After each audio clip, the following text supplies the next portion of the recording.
And welcome back to Devils United. Today I'll be doing a watch along for one of the most interesting games of the group stages for the Women's Euros 2022, the Netherlands versus Sweden.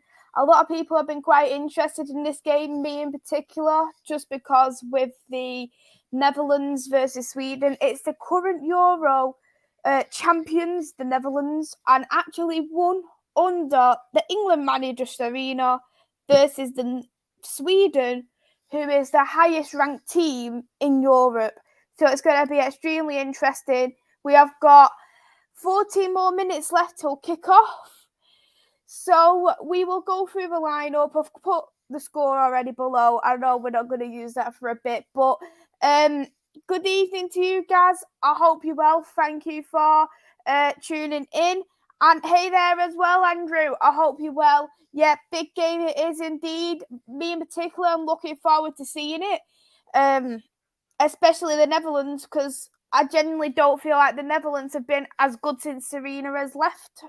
So they'll be interested to see how they will get on in this game. Hey there, Chris. I hope you're well. Thank you for tuning in. Good to see you. We'll go through the lineup now, and we'll start first of all with the Netherlands. And here is the lineup for the Netherlands. They have gone for a 4-2-3-1 formation. They do usually switch it around between the 4-3-3 and the 4-2-3-1. But they have got Van Veenendaal in the goal. She plays for PSV. We have got Willems in the right back, who plays for Wolfsburg. We have got Van der Gaart, who plays for Ajax. We have got the Nguyen, who plays for Chelsea. So she has recently won the FA Cup. She's also recently won the league. We have got Janssen there as well. Janssen, Wolfsburg player who got to the semi-finals of the Champions League. We have got Jackie Groenen, which a lot of people know of Jackie Groenen, Manchester United player in the pivot there. She is with Spitz from Ajax. We have got the very special Van de Donk in the number 10 role. Van de Donk has won the league and also the Champions League this season for Lyon. We have got Martens, who plays for Barcelona, winning the double domestic cup and also the league for Barcelona. She is in the left-hand side. We have got Ruud there as well, who is from Wolfsburg.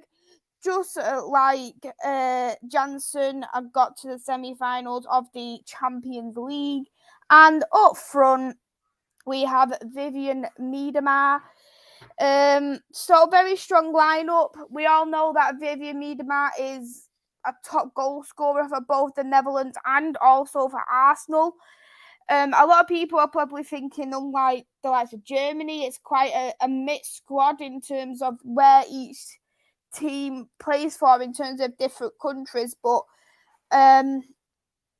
I think it does show the experience what Netherlands has. They've got some winners there in all different areas. They've got terrific goal scorers. They've got system players. So it's no surprising really that the Netherlands was able to win the Euros last time round. But it will be interesting to see on how they will take on Sweden, who is actually the highest ranked team in the Euros and also the highest ranked team in Europe. So we'll go into their lineup now for Sweden. Sweden has gone for a back three. They've gone through a 3-4-3 formation. They've got Lindahl, who plays for Atletico Madrid. We have got Eriksson there as well, who plays for Chelsea. Just as some players from the Netherlands. She's won the league. She's won the FA Cup. We have got Bjorn, who plays for Everton. And we have got Lindest, who plays for who PSG actually came second in their league. They got to the semi-finals as well of the Champions League. In that four, so they have got the left wing-back of Anderson, Chelsea football player, Segar, who plays for Rosengard, who I don't believe is as a professional team as the other players, but she is captain the team today. She's got a lot of experience. She's made a debut in the Netherlands in 2005. So it just shows the amount of experience she does have for that Swedish squad. We have got Anjadal as well, Manchester City player. Manchester City actually won the Conti Cup this year. And they managed to get a terrific come round in terms of how they was in the league from the first half of the season.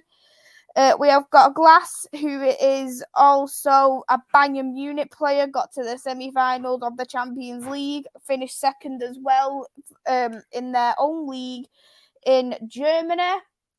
Up front, we have got Rolfo, who is a Barcelona player, just like other Barcelona players, winning the league, getting to Champions League final, winning domestic cup.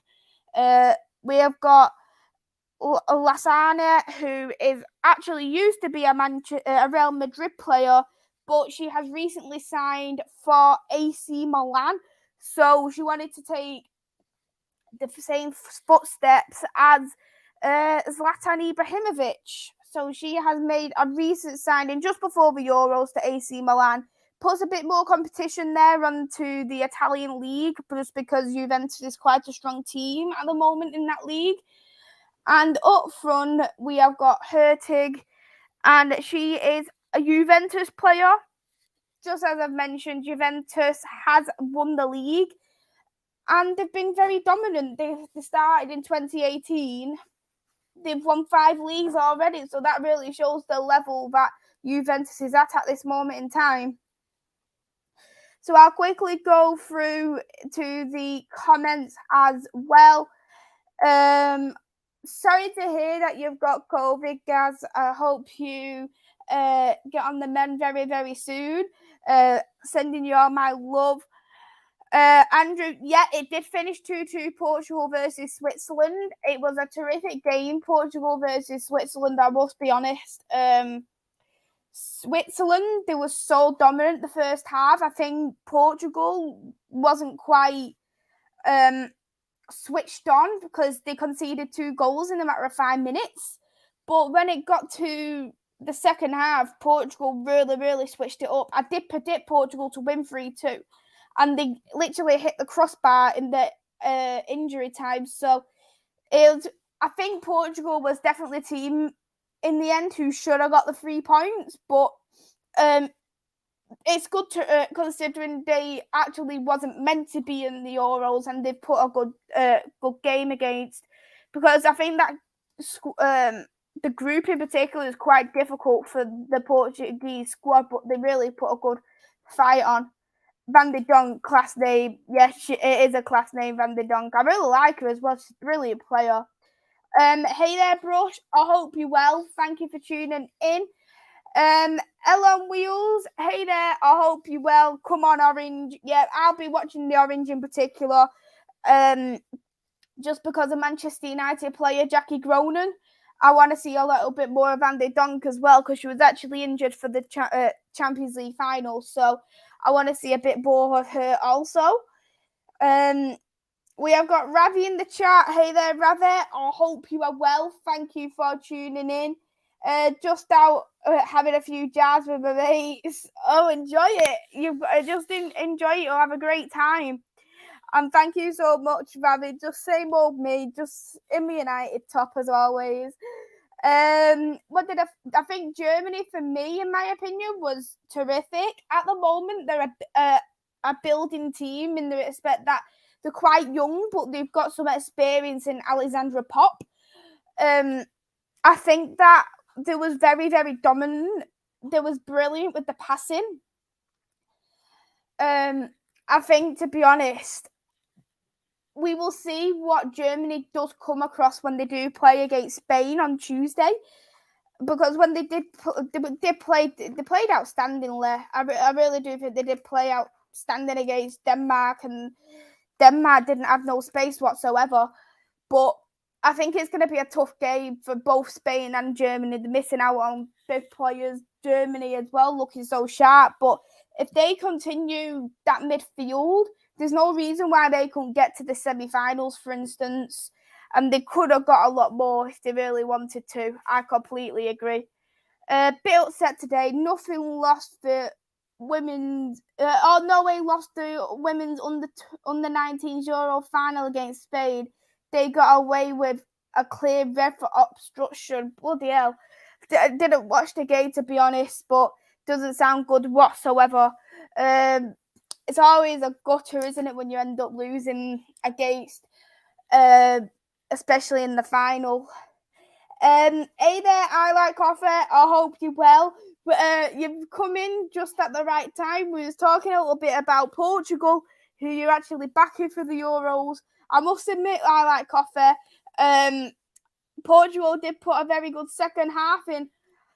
Just unlucky not to get 3 points. They got the one. So they're currently sitting on joint third at the moment, just depending, of course, what happens with the Netherlands and Sweden. If they all get draws as well, we'll just have to see. But as it stands, they've got 1 point. Maisy likes coffee low. We all like coffee. Yes, so we got some good teams there. So let's quickly again put the 11 up for both teams, just because there's a few more people watching now. So here it is, the 4-2-3-1 formation for Netherlands. We have got Van Vinal from PSV in the goal. We have got Willems from Wolfsburg on the right-hand side. Van de Gaak from Ajax. We have got Nguyen from Chelsea.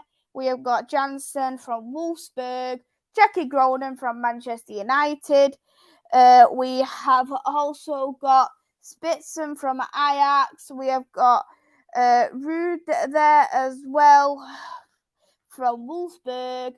Martens from Barcelona, and Vivian Miedema from Arsenal. So that is the lineup there for the Netherlands squad. And we'll quickly as well go through the Sweden squad too. We have got Lindahl from Atletico Madrid. We have got Eriksson from Chelsea. Bjorgen from Everton. We have got Lindest from PSG. We have got Anderson from Chelsea. Segar from Rosengard. We have got Anjadal from Manchester City. Glass, who is from Bayern Munich. We have got Rovolo from Barcelona. We have got Asalana from Real Madrid, but now she is an AC Milan player. And we have got Herting, that is from Juventus. So that is the lineup for both the teams. A 4-2-3-1 for the Netherlands and 3-4-3 from Sweden. So everyone in the chat who's watching, go and put your score predictions in. I'm going to go for a 1-1. I think it's going to be an extremely tight game. Andrew has gone for Sweden 2, Netherlands 1. I like coffee. Portugal will pull through. Linda Herting is quite a funny name as a centre forward. Means fast. Interesting. I've not seen too much of her, so I'm looking forward to it. The Dutch captain looks like a female yaps. She does a little bit. I can see why you think it. Matata, I hope you're well. Thank you for tuning in. Thank you for hope you're well. Andrew, Jackie, the United player, how fitting. Yeah, you've got all the players around her, like Barcelona, you've got Ajax, you've got Wolfsburg, and then you've got a Manchester United player, of course. The ref is a Welsh lady, yeah, and I'm sure she's a former player as well, if I'm not mistaken. No, it's the keeper that looks like Yap Stamp. I see what you mean, Andrew. Gaz has gone to 2-1 for the Netherlands, and I like Coffin. Portugal already top of the group, so I like Coffin's happy. So here it is. So it is now kick-off for the Netherlands versus Sweden. It's going to be a great game. Commentators Jonathan Pearce, which Andy was commenting on the other day. So let's see what's going to happen. It's a throw-in now for the Netherlands. Matt Parsons is the current coach of the Netherlands, took over Serena. And she's actually now the England manager. So she wins the Euros at Netherlands. She's going to win the Euros at England twice in a row. Let's hope so. Good evening to you, Matthew. I hope you're well. Thank you for tuning in. I'm with Andrew. Dutch versus Swedes, the battle of the filthiest women in Europe. Yeah, it's going to be an interesting one for me. But at the moment, it looks like it's just Netherlands who has got the possession. I know it's only just over a minute in, but if they keep on with this possession, potentially Sweden may struggle. But both the teams are not counter-attacking teams. They're both like quite deep possession of the ball.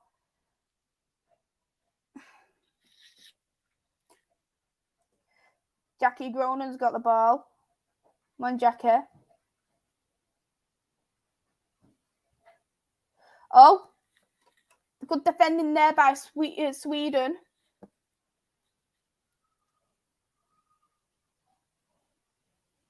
Looks like it's going out of play.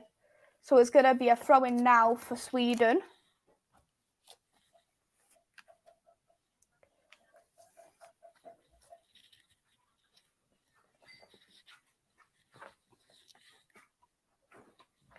Throw-in taken by Sweden. And it's going to be a throw-in now for the Netherlands, taken quite quickly. Tried to pass it to Miedema. Gone out for a throw-in again for the Netherlands. So already there's been a few throw-ins into this game already.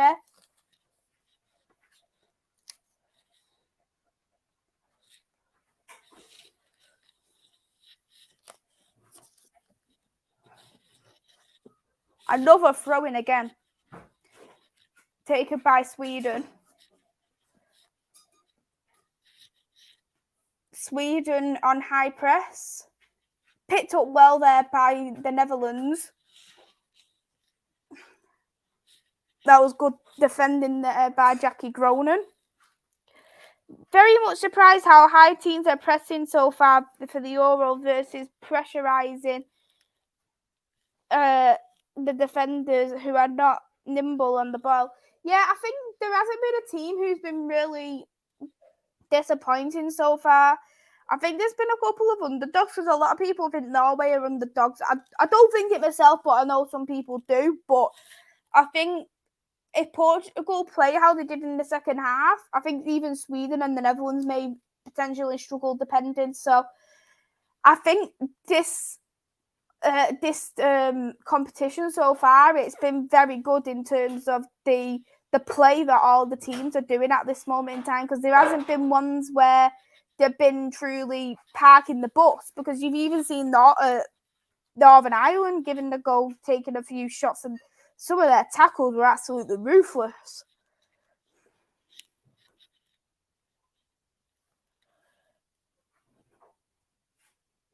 No, throw-in taken by Sweden.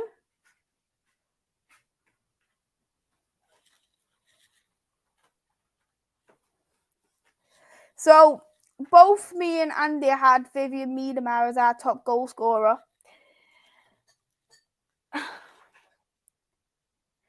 Yeah, I agree with that. They did have some good chances, but I think they was extremely unlucky. We got to see a little bit more of Brun, who was actually on loan from Manchester United from Lyon. We're not getting it back, but she was injured a lot for us, so we got to see what she was like, and I think even she was isolated at some good times as well. Sweden had a throw-in, which was taken well. They're quite high up in terms of possession. Good defending by the Netherlands.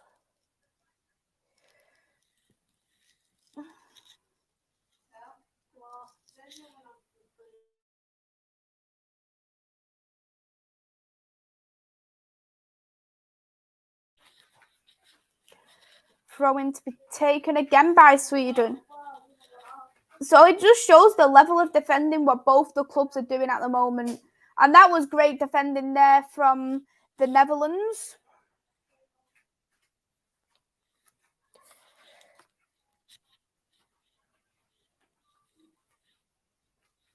And that's going to be a corner, the first corner of the game.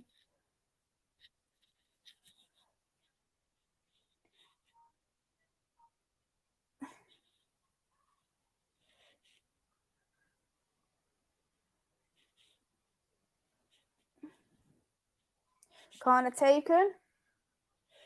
Punched away by Netherlands. But it's picked up very quickly by Sweden. Another thing what I thought was interesting is that Sweden have not started Blackstenius. Blackstenius was actually bought by Arsenal in January. And in 12 or 13 games, she's already got 6 goals. She's Sweden's highest goal scorer. So to miss her in this game is very interesting and surprising. It makes me think that Sweden are going for a different type of approach to drop their top goal scorer.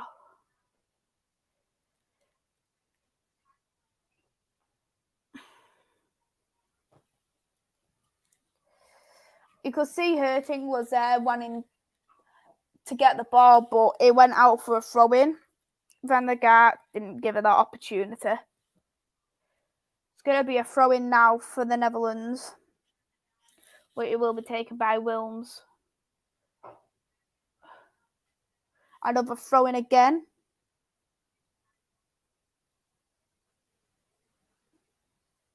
Yeah, Andrew, I've seen the Pandora advert as well.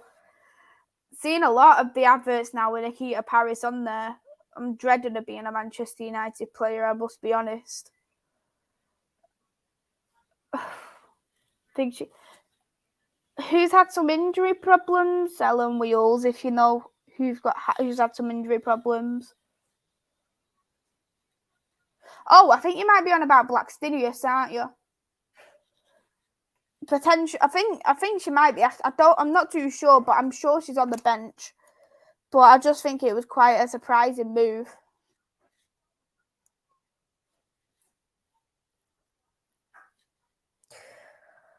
100-year ban, let's just say. Free kick for Sweden to be taken. Free kick taken. Good defending again by the Netherlands. But it still stays in the box. There is an injury from the Netherlands side. 2 players are down.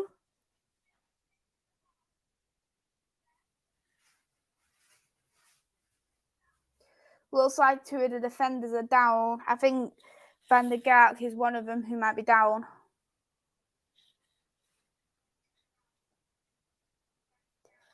We'll see what's going on in terms of them. Hopefully it's nothing too serious. One of them's already back up anyway.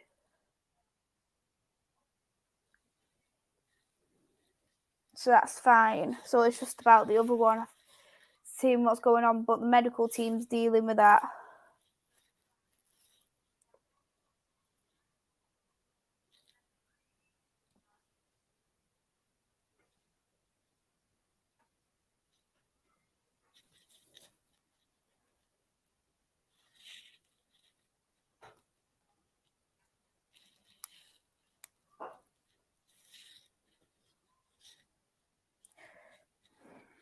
Yeah, it's probably true that she's not fit for the full 90, and maybe he might be using her as an option, like an impactful sub option.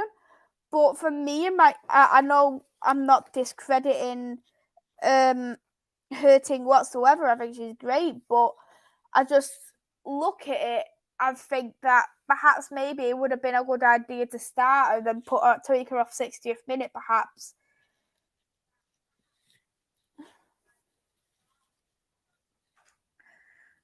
Even the goalkeeper, Van der Daal's injured as well.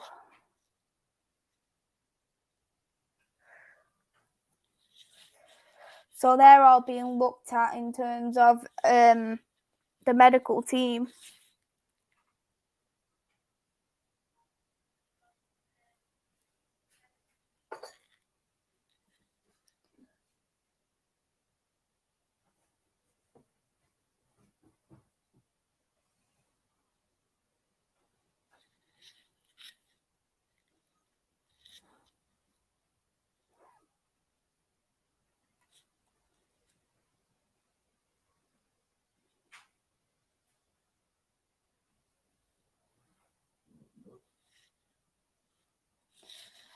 They look like what happened was it looked like Van der Gaar banged into Van der Daal, and then Van der Daal banged into the other player. So it just looks like is another replay of it. Yeah, it looks like the goalkeeper just crashed into a few of one of the players ran into the goalkeeper, then the goalkeeper fell onto the player behind us, so that caused a bit of a collision with them all. It wasn't banking heads though, but I think they just hurt each other's backs, perhaps. Yeah, that's what I mean, because like you look at Vivian Miedema, who's playing for the Netherlands. She's their top goal scorer. She's their top assister as well, and as well as Arsenal, she's scored and assisted over 100 goals. So it's a good reason why you want to start her in your strongest team, and that's what I think about Blackstenius as well. You'd want her to start in your strongest team just because of the goals which she can produce as well. Lou Manu, what do you mean? Got no reason to, mate. What's going on? Hope you're well. Yeah, it looks like there's player down. Yeah, she looks absolutely devastated, to be honest, but she's been taken off.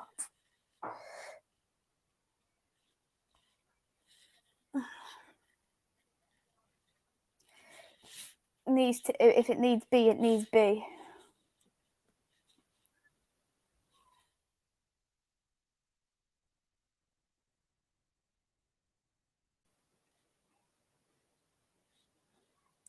Play on now for the Netherlands versus Sweden.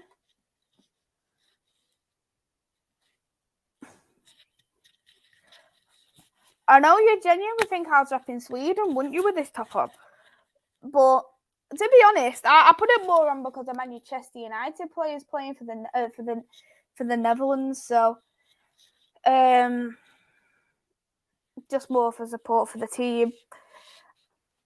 No, my eyes have just been a little bit watery today. Nothing wrong at all. I think it's probably just more because of the weather. But I'm okay though. Don't apologise. It's fine. See you just looking out for me.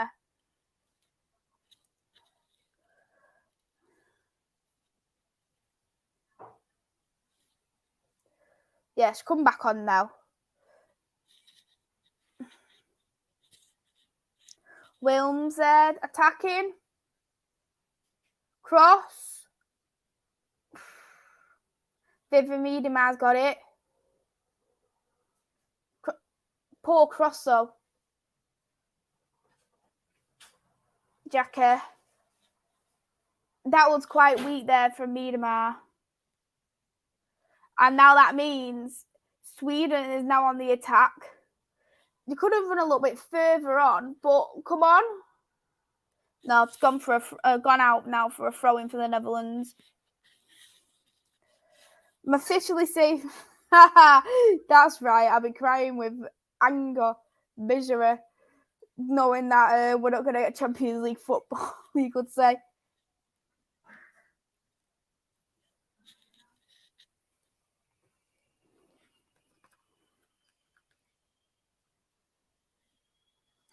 Back again for another throw-in, but this time it's going to be Sweden.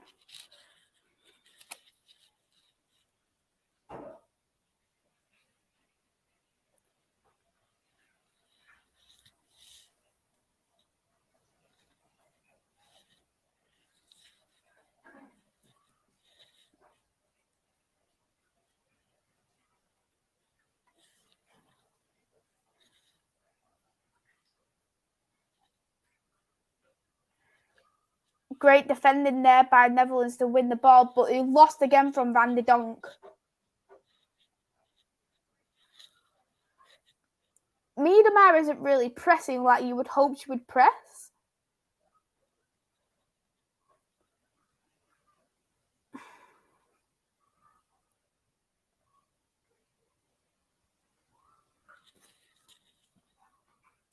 Janssen tried to do a bit of a longer cross.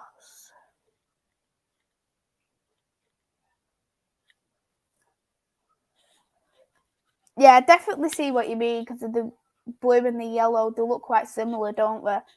I never thought about it before I put the top on though, so until you've actually mentioned it yourself. I think I predicted 3-3, but I hope the final score's 0-0. Of course, because you want the goal difference for Portugal to stay at the top. I see what you're thinking, I like Coffee.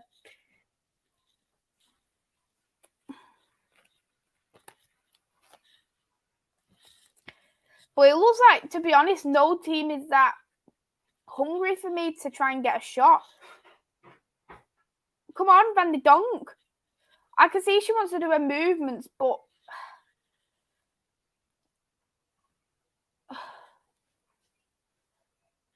Janssen. Pass back. So we're in the Sweden's half now.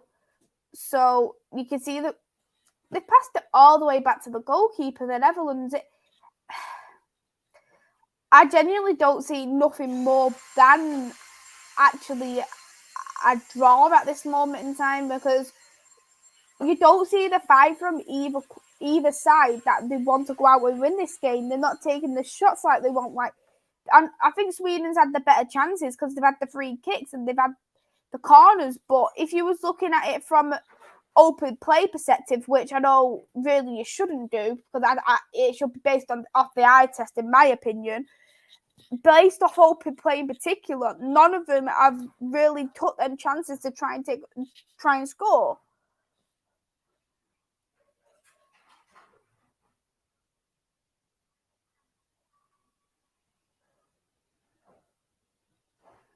Anderson.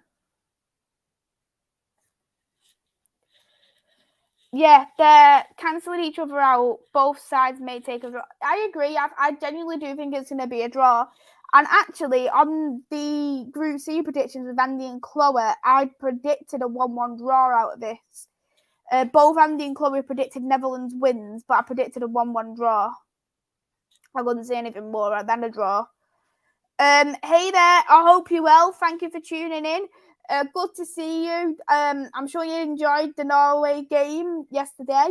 2 days ago, sorry. What are you thinking of this game so far? Are you watching it? Have you got a score prediction, what you may have?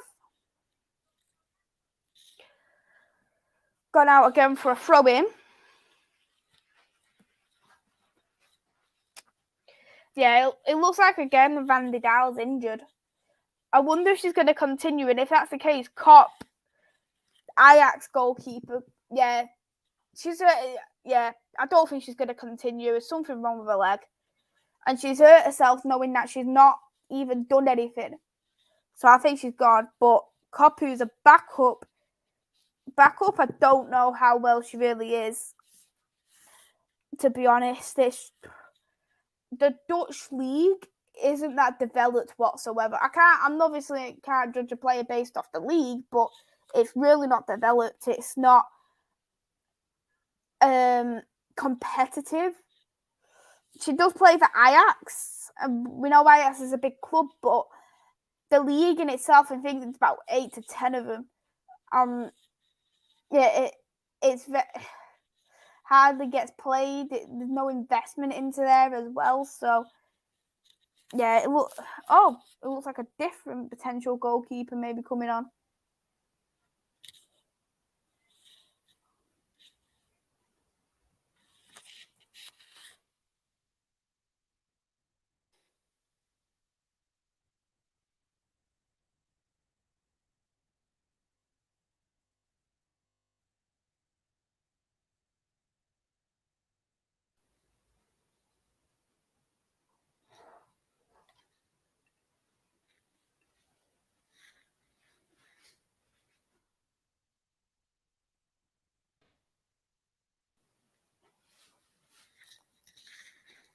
Okay, yeah, so it looks like they put in Daphne van Domselaar.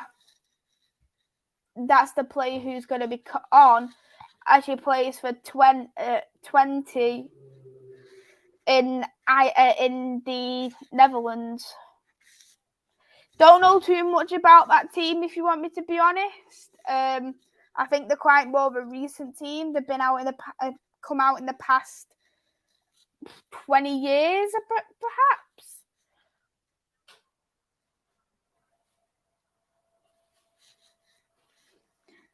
I jinxed her saying it was Yapstam. You did jinx her, now she's gone. Yeah. I think you might be right on this. It might come down to stamina and discipline at the end. Yeah, exactly. That's what I genuinely do believe. I think it's just going to be so tight now. But knowing that the Netherlands have changed the goalkeeper, could that really change the game overall? Potentially. 2-1 Sweden. That's a good, interesting one. I've gone for 1-1 draw. McLaren used to manage the men. Interesting. I didn't know that one.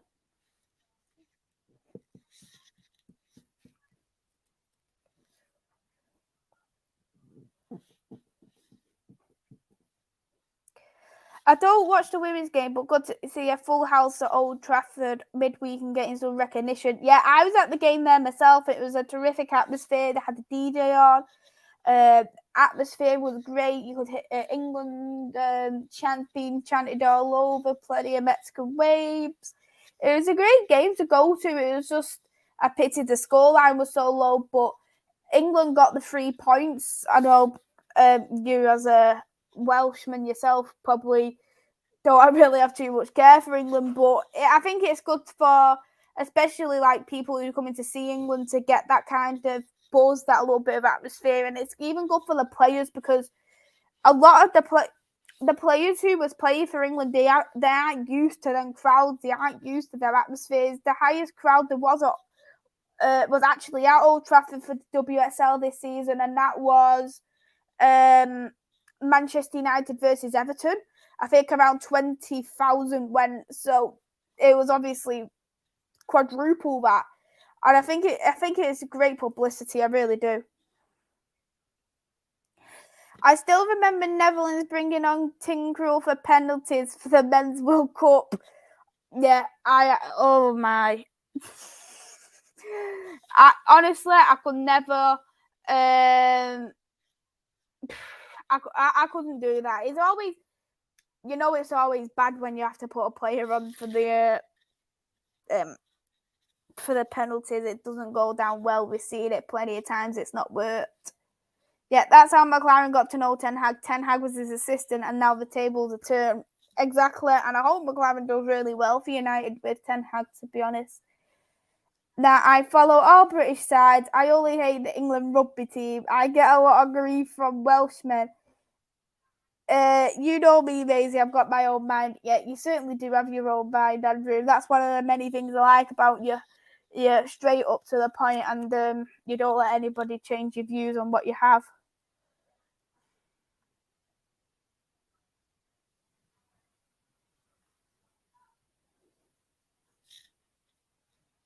Sweden high up, pressing. Crossing by Sweden. Oh, it hit the side of the net from Lasana. So that was actually our proper shot, but it wasn't even on target. But that was our first proper shot, actually trying to get it on goal, but it was off target, of course.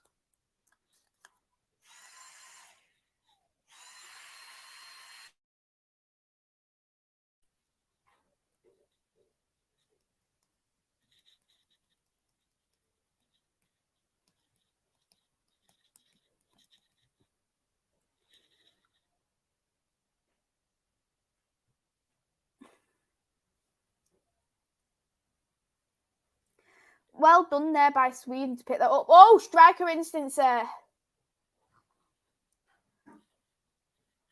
Rolfo there tried to take a shot because she could see that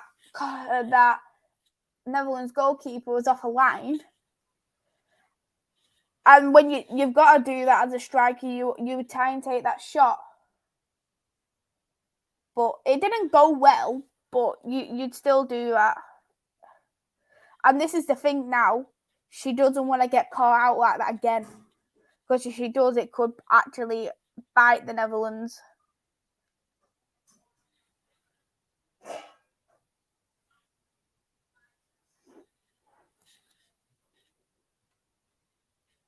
Watched the McLaren experience video where McLaren talks about Ten Hag and how... Yeah, I'll definitely take a look on that. Thanks for letting me know on that.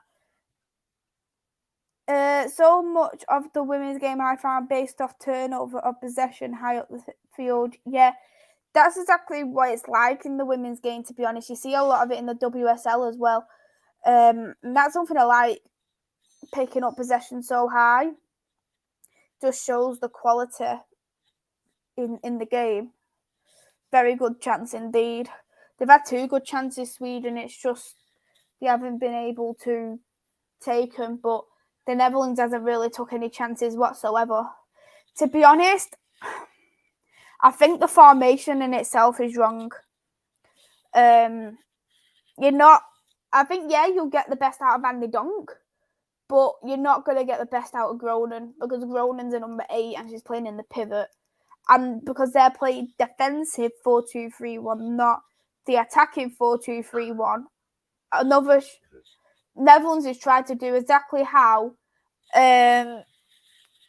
what Sweden done, but she wasn't actually off a line, the Swedish goalkeeper, really. So it went over the net anyway, but Martens was the one who tried to take that shot off target, but that is actually the first proper chance there off the Netherlands. Total attempts, Sweden 3, Netherlands 1.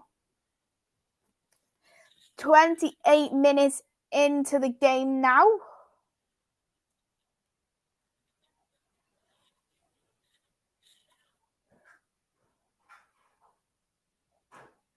You're getting a bit more possession now off the Netherlands. Jansen. Owen. Mandy Donk's trying to pick up possession now off Sweden high up. And it's gone out for a throw-in, which is going to be taken by Jansen.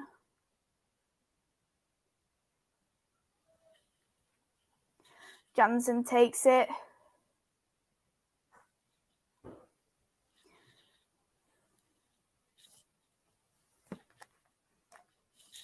Wilms.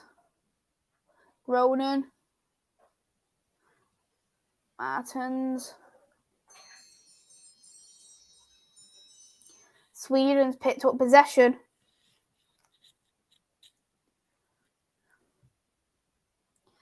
Tried to do a cross there. Still got the ball, but nothing done.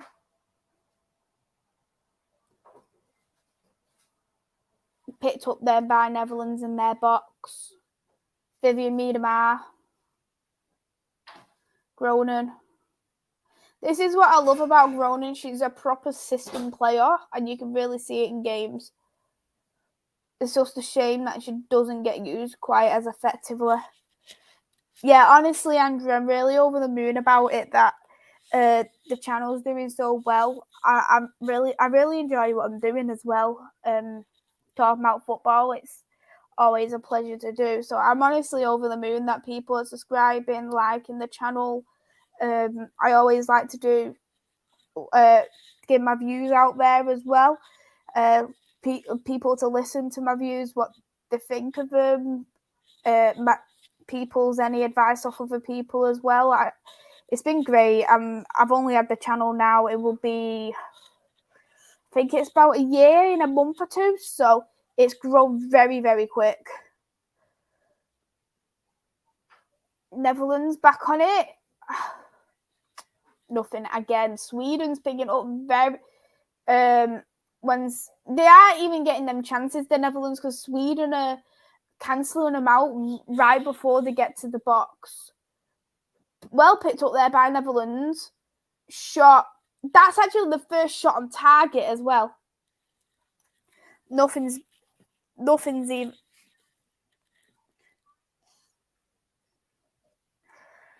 It's a shot on target, but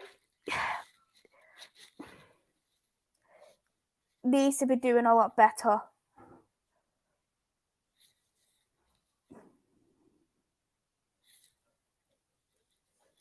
Anderson for Sweden picks the ball up. Just passing it round now. To be honest, I can't really see too much happening now for this first half. I think it's gonna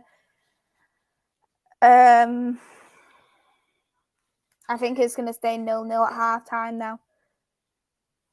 But we had the thing is, I watched the Portugal game and I was so excited watching it, especially in the second half. But I don't know. It feels like in a kind of respect, even though it's been like very good football, like the way they're defending so well, they're just not doing anything else quite as well. But it was great defending there off Jackie Groenen tracking back to cancel out Hurting, who is actually a league winner at Juventus.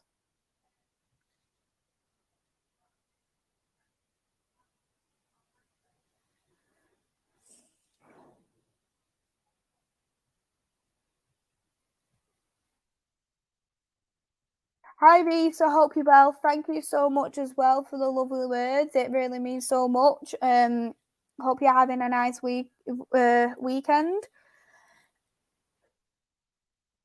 You are always a good chat, Maisy. Thank you, Elle on Wheels. And you have good guests on. I wouldn't have found John's channel or the brilliant Scottish Bowls if it weren't for you. So thank you. You're very welcome. I love having John on, who's actually on tomorrow. He's on tomorrow from a weekly transfer show.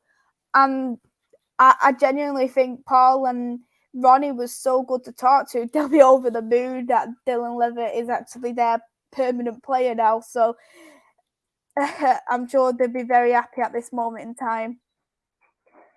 Jordan Maisy DM me. DM you on what? What do you want me to DM you on?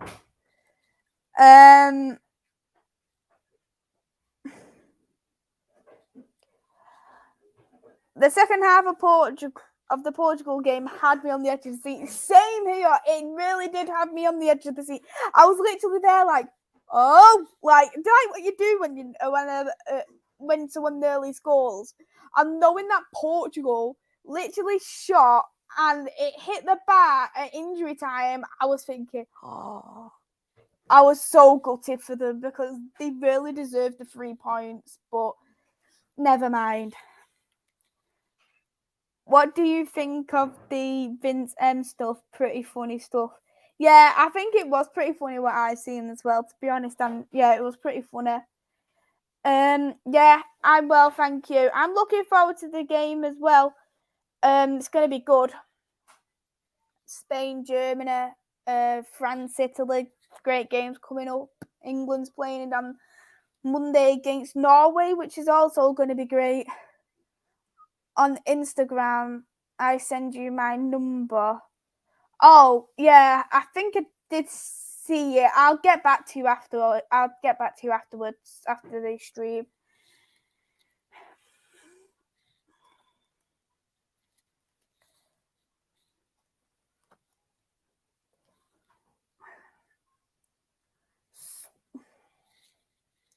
Sweden, high attacking football. Oh, in their box. Are they going to take a shot? Oh, that is going to be an own goal as well. So it's 1-0 now for Sweden. I genuinely think it's going to be an own goal because it looks like it went in by the Netherlands because I think it was going in anyway. But it does like an own goal. I'm going to recheck that again. It looks like it's Anderson who was actually going to take that, has the shot.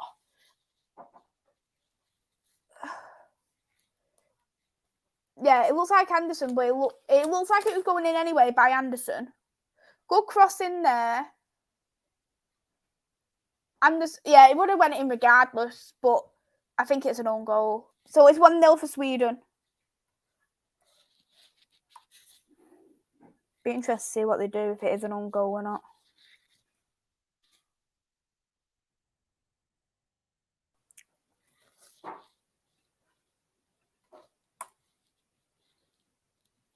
No, they've classed it as a goal for Anderson, which is fair enough, but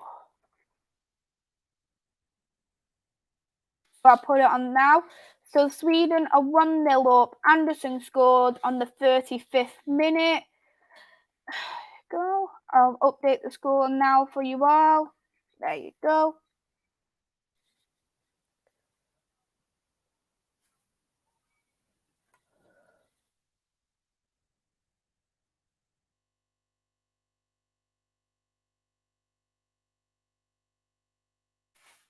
Yeah, me too. I'm looking forward to it as well. It'd be great. I don't know what you are talking about. I'm just gonna let you talking the stuff in the chat. Great stuff, Sweden. Yeah, it is great for Sweden. Anderson, 1 goal, 1 game. Of course, it's the first game for Sweden. No one actually predicted Sweden to win. I predicted a draw, so my prediction could potentially still be on.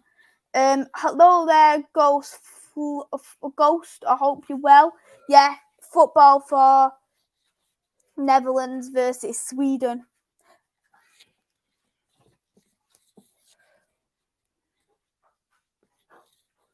I think they would have classed it as a Swedish goal. Yeah, that's what my thinking was in the end, that they would have classed it based off because it was still gonna go in, but I can see why they classed it anyway. But Anderson's back again. Cross. Shot off target. Shot off target by Hurting. Andrew says 2. Yeah, you did say 2-1 to Sweden. I had it in the chat earlier on. Reese had 2-2, which still could potentially be on. But as it stands, the Swedish has got the advantage at half time. It didn't look like nothing was going to happen, but Sweden seemed to have put the tempo in the game. Anderson's been absolutely outstanding, to be honest. He's completely dominated that side, to be honest. She's been great. And I even said, though, because the Netherlands had to change the goalkeeper, that could potentially change the game. And it has.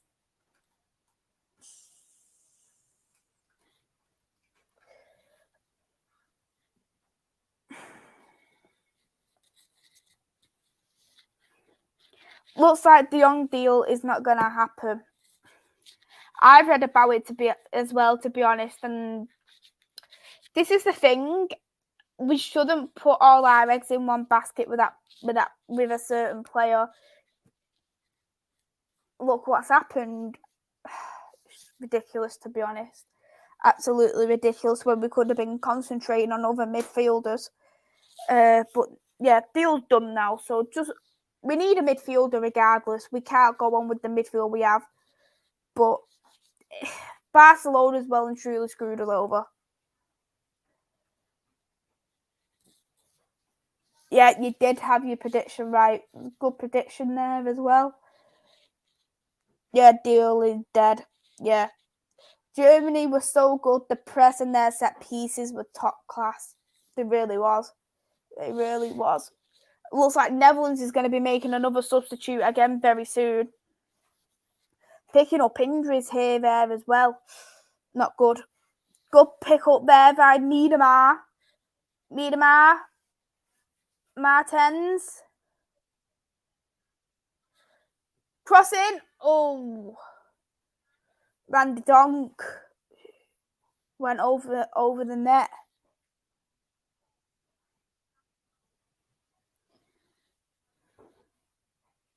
I liked the counter attack there off the Netherlands. It was great. I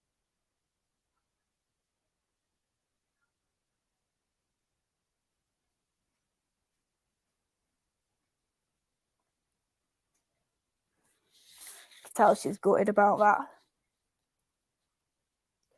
Yeah, another substitution there by the Netherlands. Nowen is out, who plays for Chelsea, and it is going to be another player coming on. Wow, so many injuries already off the Netherlands, which isn't a good sign.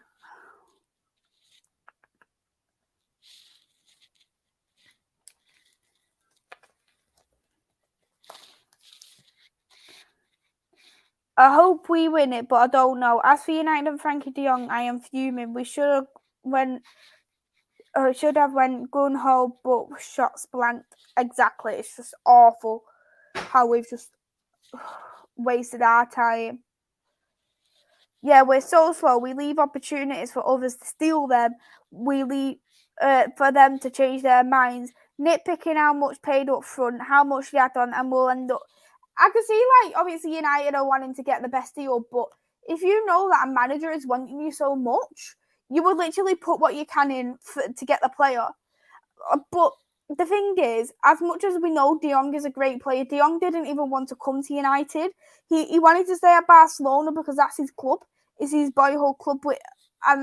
If Barcelona wasn't in that financial difficulty, they would have stayed. He would have stayed anyway. So that's down to him. And he's on his final year of his contract coming up now. So he'll be gone on a free because they can't afford him to have they can't afford higher wages now. So Germany have played proper Jenner press.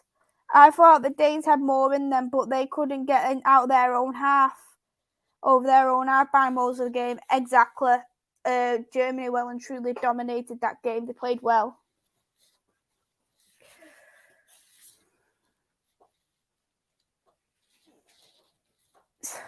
Sweden throw in. Anderson. I think they're just doing small pass. Oh, long cross. Trying to pick it up to Hurting.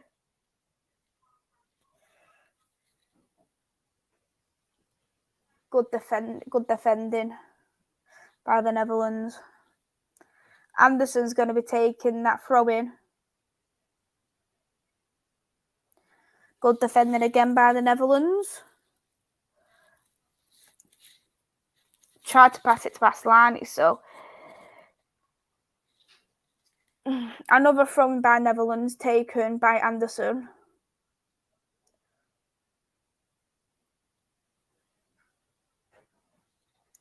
Now it's going to be the throw in for the Netherlands.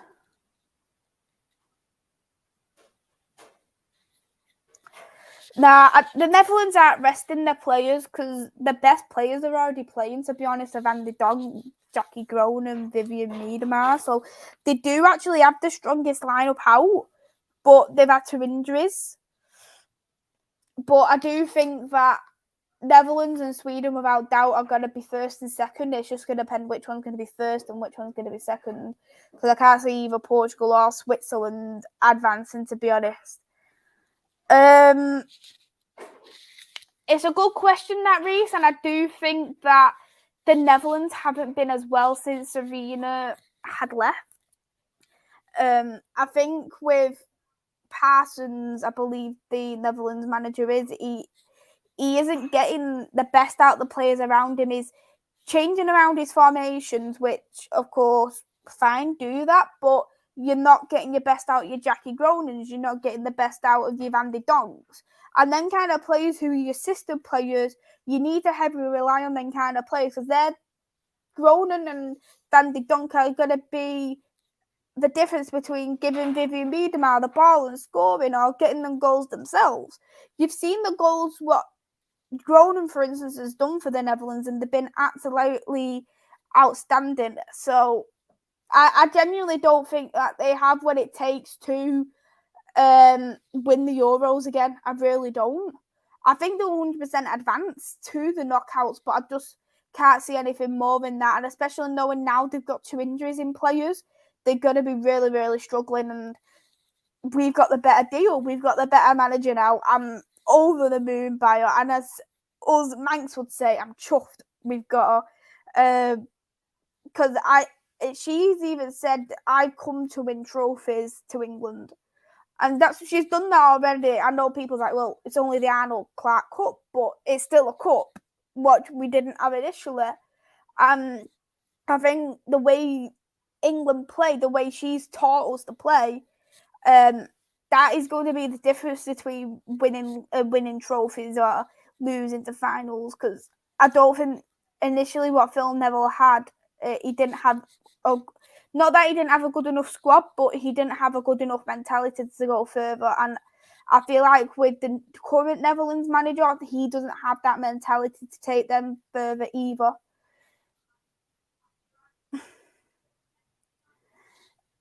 England have to play. So here's what it is. I've actually got the details up because I actually asked Chloe for this yesterday because Chloe knows who's playing who constantly. So the winners of Group A will play against runners up Group B. Winners of Group B play runners up Group A. Winners of Group C play runner up Group D, and winners of Group D plays runner up Group C. So that is extremely interesting. So I'm nervous about it, to be honest, but I think the squad that we have and the fight we have, we actually played Spain and Germany recently. Germany we won 3-1, and our pension, as you would like to say, pension squad against Spain, we drew 0-0. So I wouldn't like to say I'm fairly confident, but I think with the squad we've definitely got enough to advance. There was a 7-minute injury time because, as you all know, that there was that bit of collision earlier on.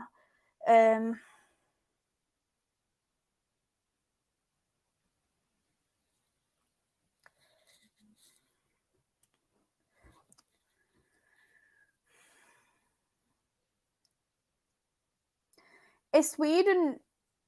So I think Sweden haven't really done much. MUFCMais, I was going to say Sweden haven't really done much recently, but feels like they're just wanting to wait out the first half now. Pass it to Hurting. This is a lot of the game today has been a lot of sideward backward passing. I really hate sideward backward passing. Anderson, cross it. Good cross. I think that's going to be a corner. Good goalkeeping.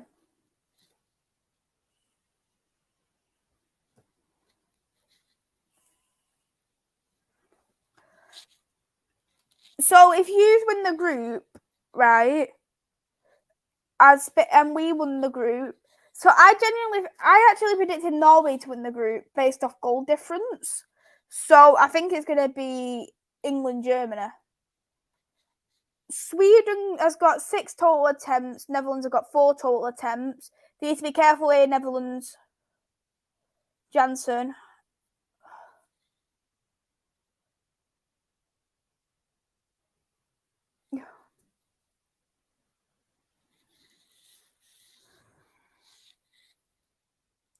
Imagine Rude was annoyed about that.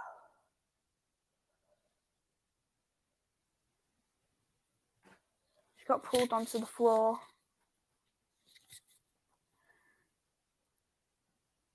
Free kick taken by the Netherlands.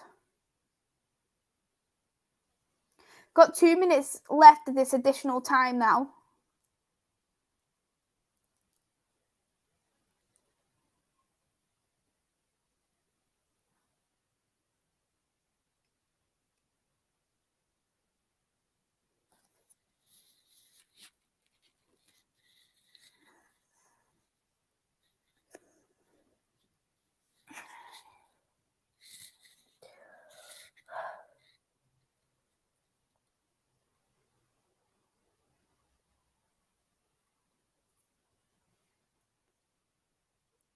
Throw in taken by Sweden. Oh, right, picked up there by Jack here. Come on.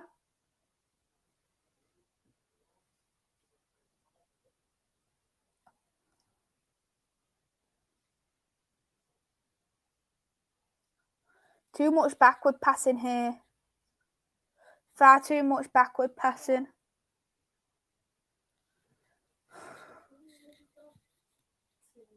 Miedema.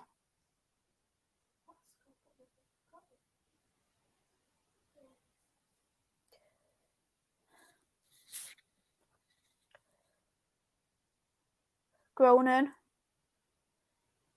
Shot. Over the bar again. Hey there, John Wayne. I hope you're well. Thank you for tuning in. Good to see you. I'm sorry to hear that you've been in hospital. I hope you're feeling well. Take care. Take care. Yeah, I'm all fine. My eyes are just really itchy today. Rather, not too much by both of them. Sweden is actually half time now.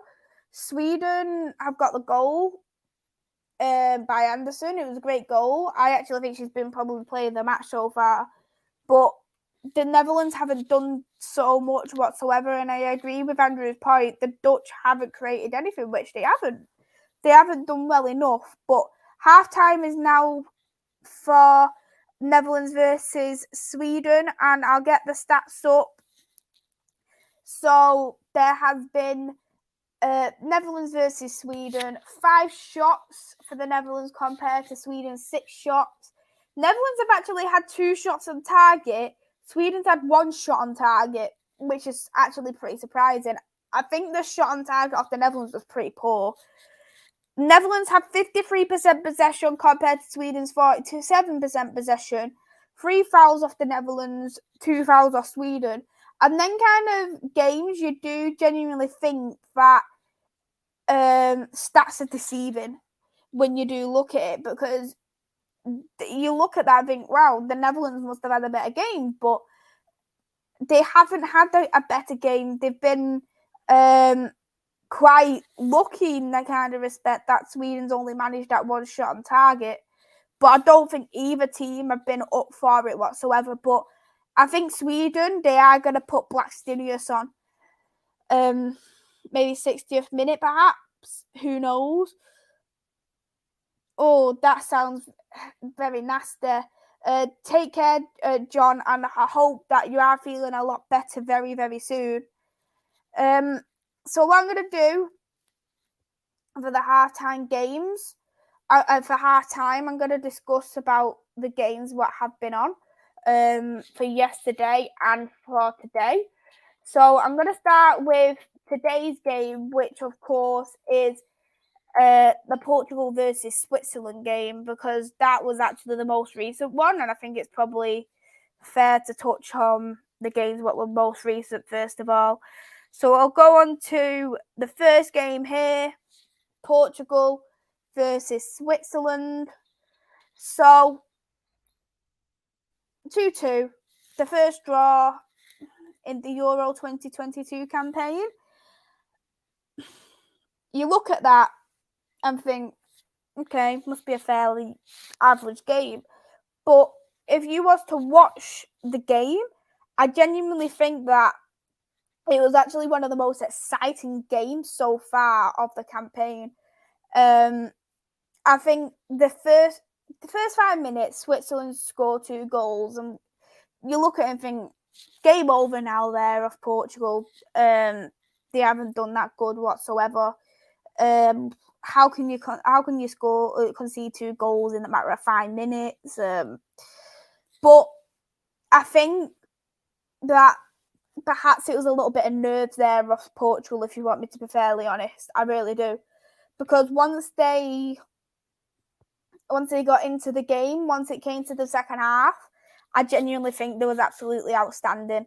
I think there is some work what needs to be improved with Portugal. The squad that they do have I think it's an Aston Villa player from the WSL who's a forward player, But apart from that, they've got Sporting, Benfica, and Praga players. The Portuguese league isn't as advanced as the WSL, isn't as advanced as France, isn't even as advanced as Spain. So the level of football that they play compared to the level of football which Switzerland will play, because if you look at the Switzerland squad, they have Aisha from Aston Villa. They've got I'm thinking of, they've got a couple of they've got an Arsenal player there in the squad. They've got a player who plays for France, Paris FC. So they've got some players who can make the difference. They've got some players who have played proper professional football. So I think in terms of that, the odds are always going to be favouritising Switzerland. But coming into that second half, Portugal was really, really dominant. They were absolutely brilliant. And looking at the end of the game, I do look at it and think it's such a shame they come out with 1 point. I really do think that. The second goal in particular, what was scored by the Netherlands, by Portugal, which was by Jessica Silva, was so good. Very good team play. Diana Gomes, who scored the first goal, she scored on a corner goal, also an outstanding goal. But we'll look at the stats for that one as well.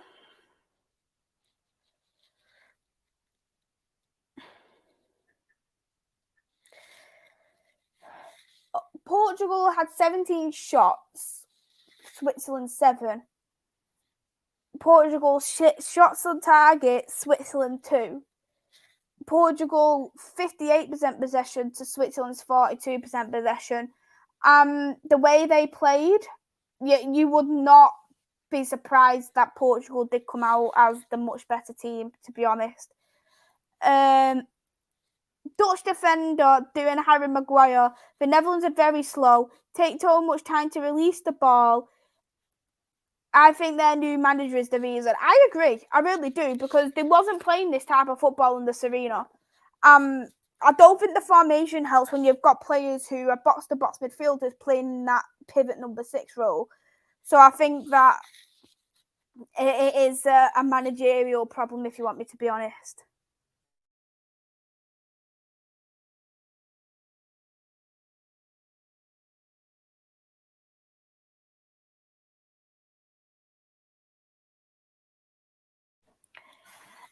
I'm well, thank you. I hope you are well too. Good to see you. Go Portugal.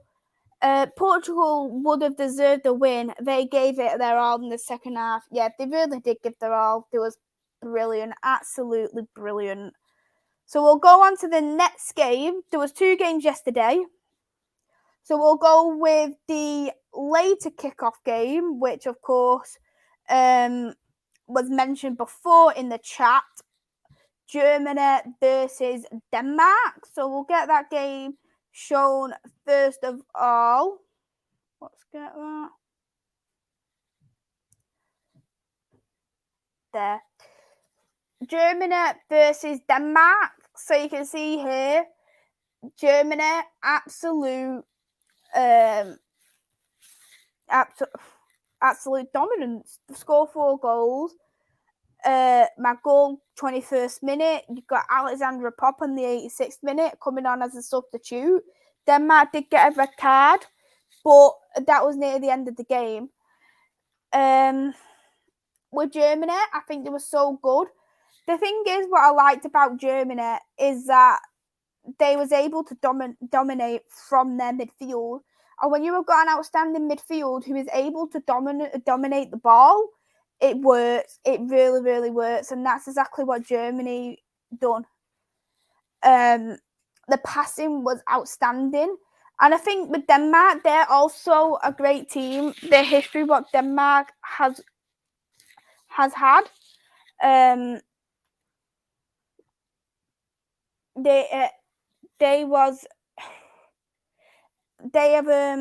won the Euros at one point. Denmark. They won the Euro. There was runners up of the Euros in 2017. So you could tell then they've been quite dominant in the most recent years. But Germany, wow. And this is a team what's rebuilding. And if you're looking at that and it's a young squad who's rebuilding, imagine what they'd be like once that team is fully rebuilt. They were great, Germany. They was very, very good. It really wouldn't surprise me if they would get to the semi-finals of the World Cup, depending on who they get, because they could get England, Norway, Austria, Northern Ireland in the knockouts. I know people probably think you're not going to get Northern Ireland, but you never know in European football. You never know. But outstanding there off Germany. It's so great. And if you're looking at the stats as well, Germany had 22 shots, Denmark 6, 9 shots on target from Germany, 2 shots on target off Denmark, 66% possession off Germany, 34% possession off Denmark. To be honest, Denmark was extremely lucky it didn't come out with more than 4 goals. They were very, very lucky indeed that was the case. But yeah, that is the Germany versus Denmark game. So we'll go on to the final game, what was taken yesterday, which was Spain versus Finland. So we'll put that one on as well. So that was Spain 4, Finland 1. So as you can see, Finland scored in the first minute. And knowing that Spain has missed out on Alexia, they've missed out on Jenny Hermoso, their 2 best players due to injuries. You look at it and think, this isn't going to be the same Spain squad. What's going to happen to Spain? But I was actually looking forward to watching Spain because Manchester United linked player Lucia Garcia was playing on the wings for Spain. So you got to see a little bit more of Lucia Garcia, who has actually scored in that game. But Finland scored first minute. You look at it, oh, this isn't looking good whatsoever. You would have looked at it and think, this Spain squad, do you think they could lose against Finland? And you think, right, Alexia must be a big loss, Jenny must be a big loss, what's going on here? And I think it took a while for Spain to settle down.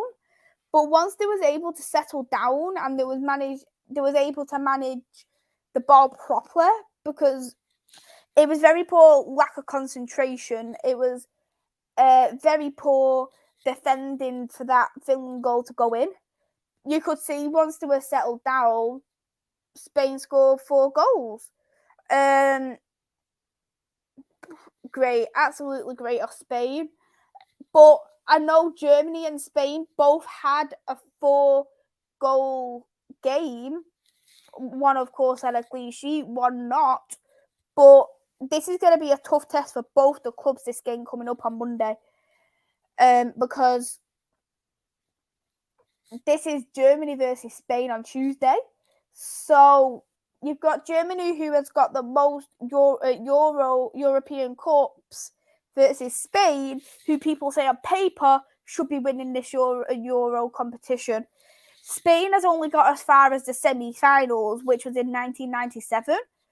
But the last time Germany won the Euros was in 2013. So they've had more recent success than Spain, but Germany has had to have more of a rebuild compared to Spain. So I think this is going to be a test for both the clubs. And I think whoever comes out with a win in that game will be the ones who will be winning that group. But potentially if it's a draw, it's going to go down to goal difference. So that is the games from today and yesterday. I know I did a watch along for the Norway versus Northern Ireland. If you want me to touch on it a little bit, just let me know in the chat. I'll do that. Hey there, Luca. I hope you're well. Thank you for tuning in. Portugal was unlucky today. I really, really agree with that. Portugal was extremely unlucky. Who do I think will win the Euros? I think England have a strong chance. I think this England squad is the best England squad we've had in a very long time. It's got a mixture of youth and experience. We've got an outstanding manager who has actually won the Euros recently. So she knows what it takes to win trophies. She's won us the Arnold Clark Cup. There's a possibility. Germany is another possibility. The way they dominate in the midfield, the way they pass the ball, the way they press. So that is a potential option. Spain is a potential option with the players they have. They've got world-class players in that squad. So they could be another option. They have got winning mentality players and Barcelona players. Norway is another option. I think they are quite an underrated team, to be honest. They have won the Euros in the past, the last time in '93, but what's an advantage is that Norway have got their striker back of Hedberg, and she'll want something to prove now. She's been out of football, out of Norway for a bit. It is now it is now kicked off again. The Netherlands versus Sweden, but I will continue with the comments. So I'll put the score here back on for you all. But yeah, they're potential for options, and another option for me could be the Netherlands and Sweden with the way they both play. And France is another option, but France has actually lost out on players such as Henry. And when you're losing out on a player like Henry, I think they could potentially struggle in games like Italy, for instance, who could have them players who could dominate their midfield, because Henry, she's a sensational defensive midfielder. They said on Norwegian telly players. Yeah, I heard about that as well, actually, to be honest.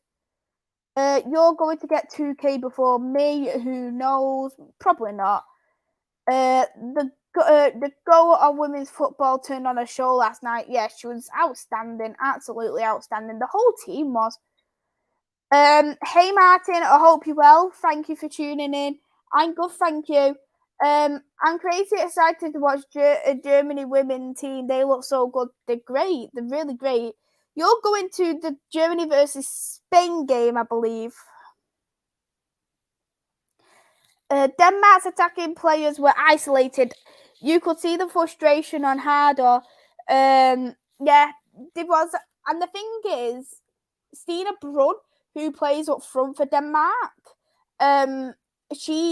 when you see the best out of Stina Brun, it's because she's got space. And she's not going to get space against Spain. She's not going to get space against Germany. The only way she's going to get space is against Finland. And Finland can show that they can score a goal if they want to score a goal. But that's why I think Denmark had no chance with the way both Germany and Spain play. Ravi 4-1 Spain, go on. I'm buzzing for Tuesday. Germany 3, Spain 1, I'm going. Interesting. Let me see what I predicted. I predicted... That's the wrong one. I predicted Spain 3, Germany 2, and now I think it's going to be different after that prediction, but I've got to go with it. Thank you so much. Ravi means a lot. Thank you as well, John Wayne. It means a lot. Who will be the top goal scorer in the Euros? Ooh, that is an interesting one.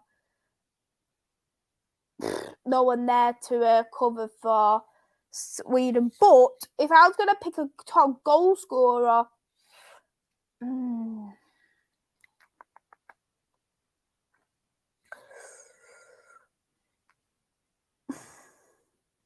it depends where each team go. But if Norway goes far, I think Hedberg might potentially get it.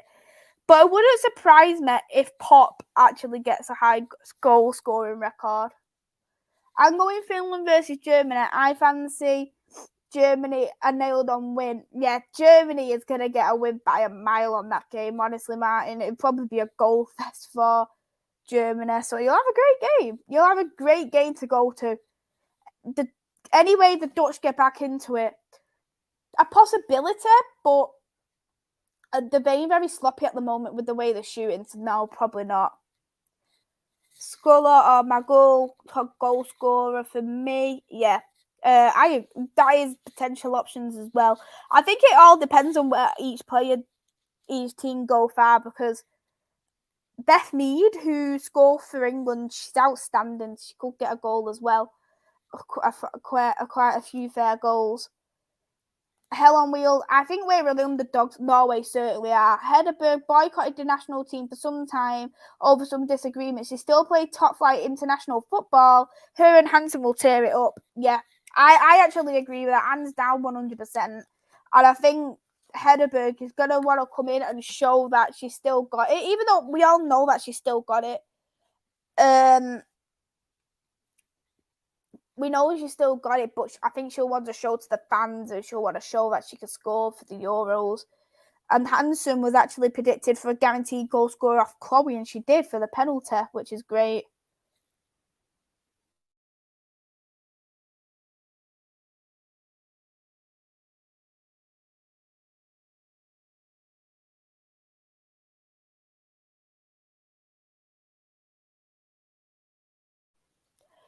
Top goal scorer for the Lionesses, in my opinion, I think it's going to be Beth Mead. I don't think Ellen White have what it takes to get a top goal scorer for England. Even though she's top goal scorer at the moment, I don't think that she's got what it takes to be top goal scorer in this tournament for England. Beth Mead is a shout. I think Lauren Hemp, if she doesn't run into defenders, she's got a massive chance as well. And another one, Ella Toon, is another option, because Ella Toon, she's an impactful sub. We've seen that when she has come off as a sub, she scored a hat-trick. She scored 2 goals for England. So I think she's about 4th highest goal scorer for the England current squad, which is outstanding, considering, to be honest. Oh, wow. It's a goal for the Netherlands. So it's 1-1 now. Netherlands versus Sweden, which is brilliant. And it was Ruth what was scored.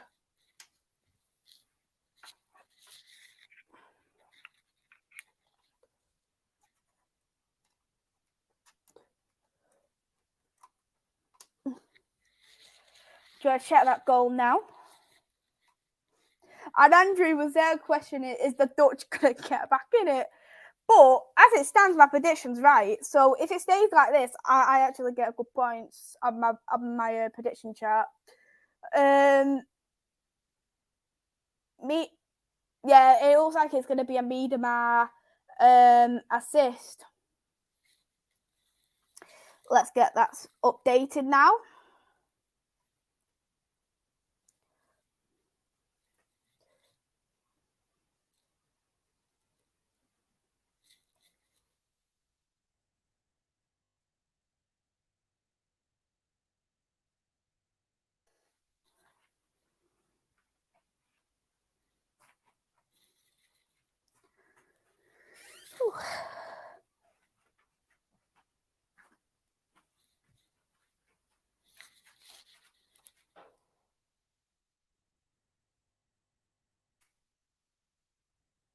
She scored on the 52nd minute.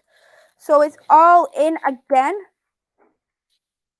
There it is. Score has been now updated. Netherlands 1, Sweden 1. Oh my God. Boo, get it on. Women's competition is so unpredictable. Not as much as the men's. I love this. Exactly. This was what I like as well. It's so unpredictable. Anyone can beat anyone in this competition. Goal out of nothing. Exactly. Rod as well. 1 goal, 1 match. I know it's only Euro match, but that's poor defending. But come on, Orange. We don't want the noisy neighbours winning. That is true. Well, for you, but I'd lean more towards the Netherlands anyway because of Jackie Groenen.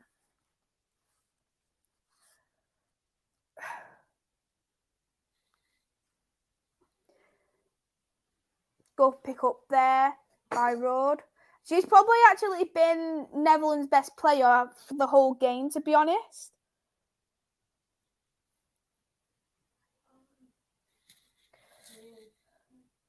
Jackie. Jansen.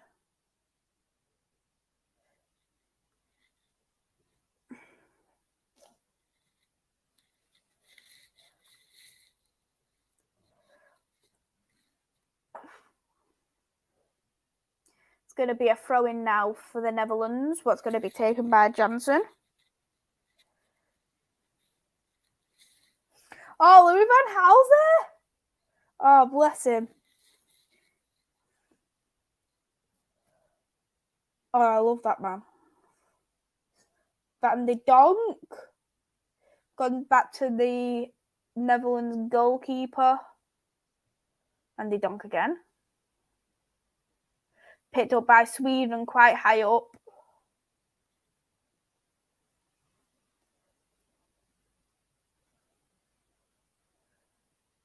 Sweden's keeping hold of the ball, but it's been very good pick up though by Sweden. They're picking up where they feel like they need to pick up, which is good.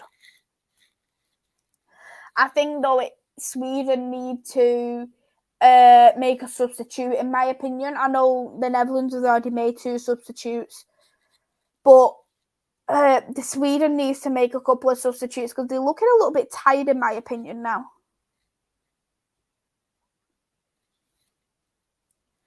Jansen. Okay, good defending there. It's going to be a corner for it's going to be a corner there for Sweden.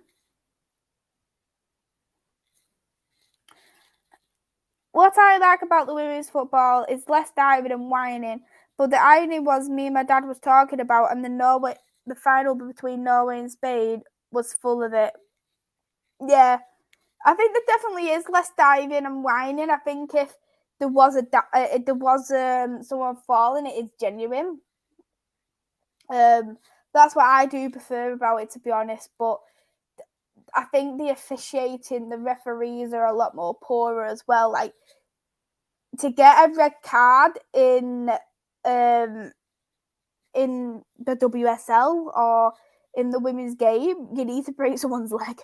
That is how bad it is. Like, there was a red card what was given to a Manchester City player in the derby against Manchester United, and it was absolutely awful to the point where she did nearly break her leg. But a shot on target was made by Sweden. Nothing done with that. It went straight to the goalkeeper of Ruffalo from Barcelona. Netherlands has kept the possession though.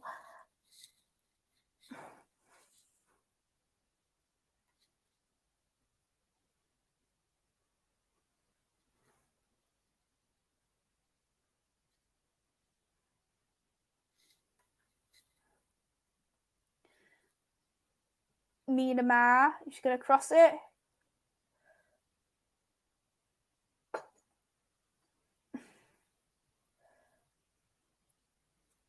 This is the thing. If MUFCMais crossed that ball, it could have been different.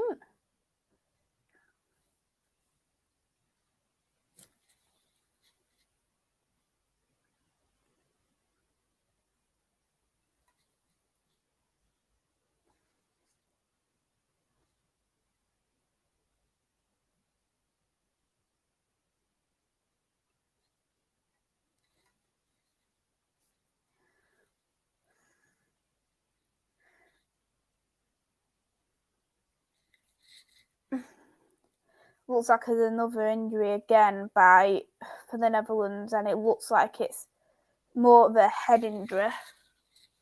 But the play is going to continue as with Martins.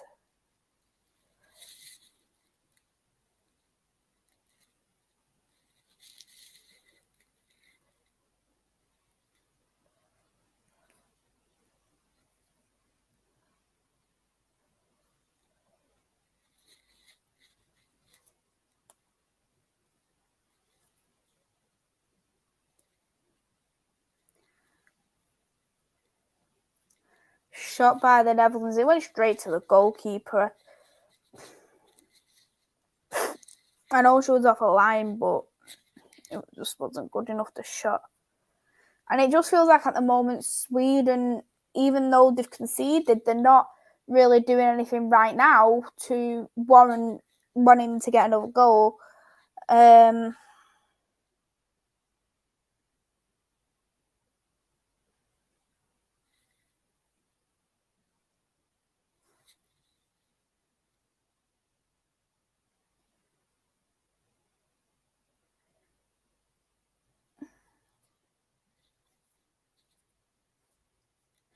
Defended by the Netherlands.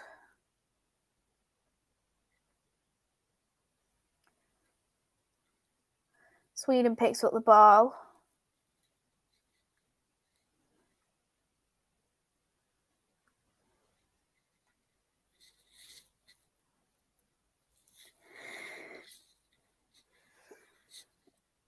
You can tell how much Sweden want this, what the Sweden fans want this.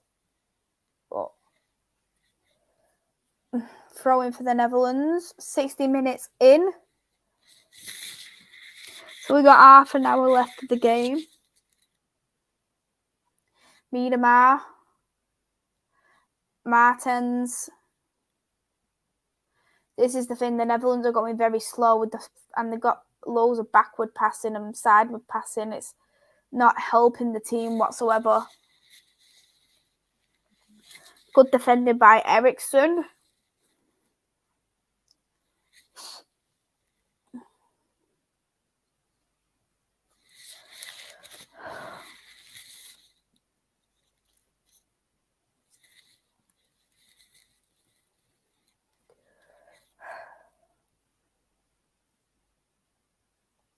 Jacker.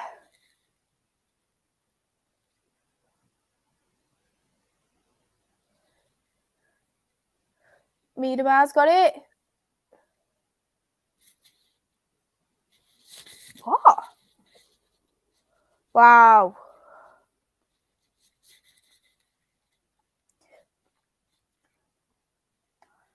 If you want me to be honest, I expected a lot better there off Miedema. I really did. It felt like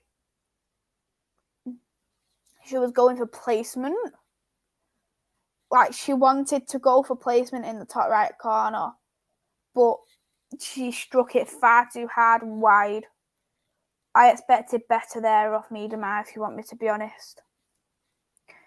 1-1, how's the game? They've both been average for me, but Netherlands have had more total attempts than the Sweden, but I think Sweden's just about been the better team. Netherlands have picked up here thereabouts, but they've had a few injuries. But they did get a goal from nowhere, which I wasn't expecting. So I can't see it going any more than what it is. But who knows? But if it stays as it is, I've got my prediction right. So I won't complain. You know what? There's a lot of Sweden fans at the. There's a lot of Sweden fans here tonight. It's great, absolutely great. It's great to see that people are coming to represent the country. It's really nice.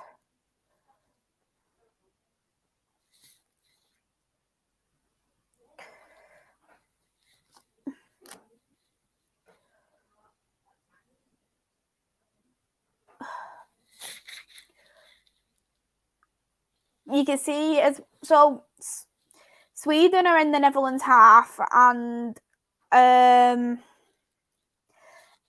are trying to press Sweden, but the thing is, what I have noticed is that you've got a striker up front who doesn't really press, and you've got, even though she provides and she scores, she isn't a pressing player. And when you have got all the other 10 players pressing and she doesn't, it can break down the play. It can break down the press as well, so it doesn't always work out. James of Flatbush, hi, how are you? Not seen you for ages. Yeah, Louis Van Gaal is it? Honestly, I seen Louis Van Gaal. I love him. I love him as a manager, and seeing him there, I honestly I couldn't help but think, oh, that's really nice that he's gone to support. He probably hates England because of what happened with us as well, but it's nice to see him in England supporting his country.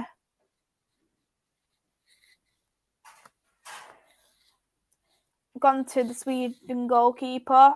Short pass completed. I think they're just trying to slowly build up the play now, Sweden, but it won't work with how with how Netherlands can press, because you've seen it with the majority of the players now.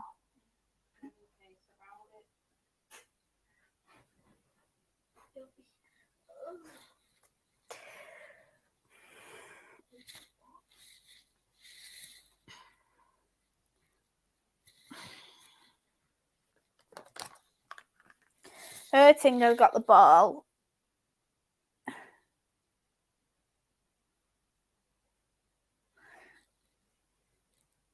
If you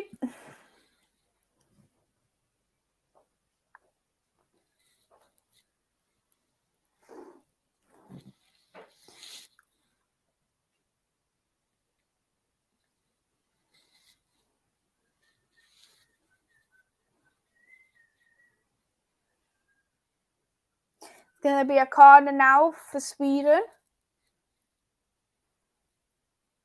It's going to see on how the Netherlands goalkeeper, because she looks pretty small, to be honest, how she copes in set pieces and corners, because I've said this, the Dutch league isn't that developed.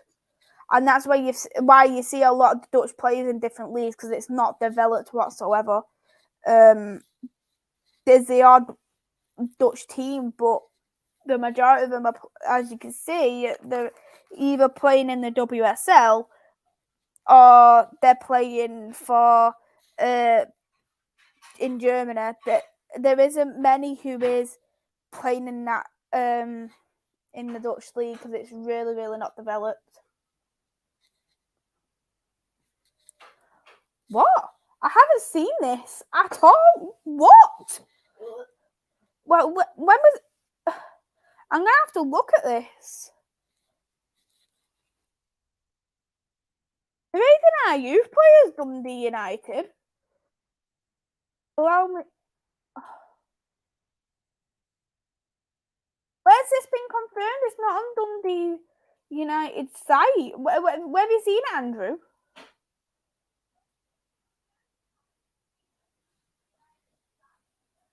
If I had the money, I would definitely go to the games, but that's another thing. I love the women's national team when they play at home. They play in different stadiums. Yeah, England tends to play in different stadiums as well. They've played at Norwich, they've played at the Molineux, they've played at Norwich's classed as Carroll Road. I got to see my favourite memorial, Daniel Farke Memorial, which is pretty not nice to see. They played at Ellen Road. They played at St Mary's. They played at a lot of places. So Dylan Levitt has also left for 150k for Dundee. Diabolical decision. Twitter. Who confirmed? I'm actually going to look for this, because I actually wasn't made aware of it. I haven't seen it. Sterling's been officially confirmed now as well, for people who is actually a Chelsea fan who's in the chat, because I did have a Chelsea fan before.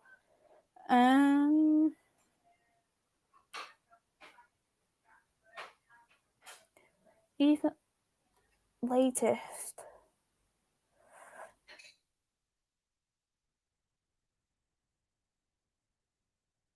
I can't see it. I've even Googled him. I can't even see it. I don't have a clue. I can't see it at all, Andrew.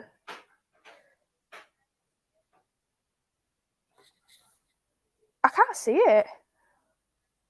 I literally all I can see is that he's gone to Thailand with the squad, and he was actually recorded on Bruno's vlog what he done on the plane.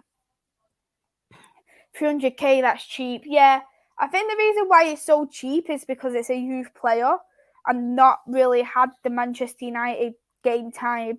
I think if they had the first team proper football at Manchester United, it'd cost a lot more money. Still hoping one day they come to Milton Keynes. They've got a 300k stadium. Wow.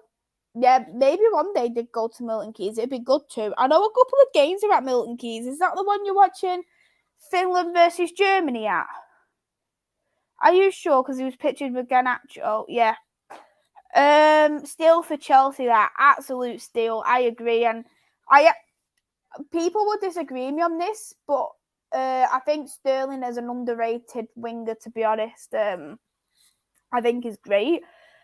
Blackstenius has now come on, who I actually mentioned earlier on Hell on Wheels. So Anderson has come off as well for Hantering.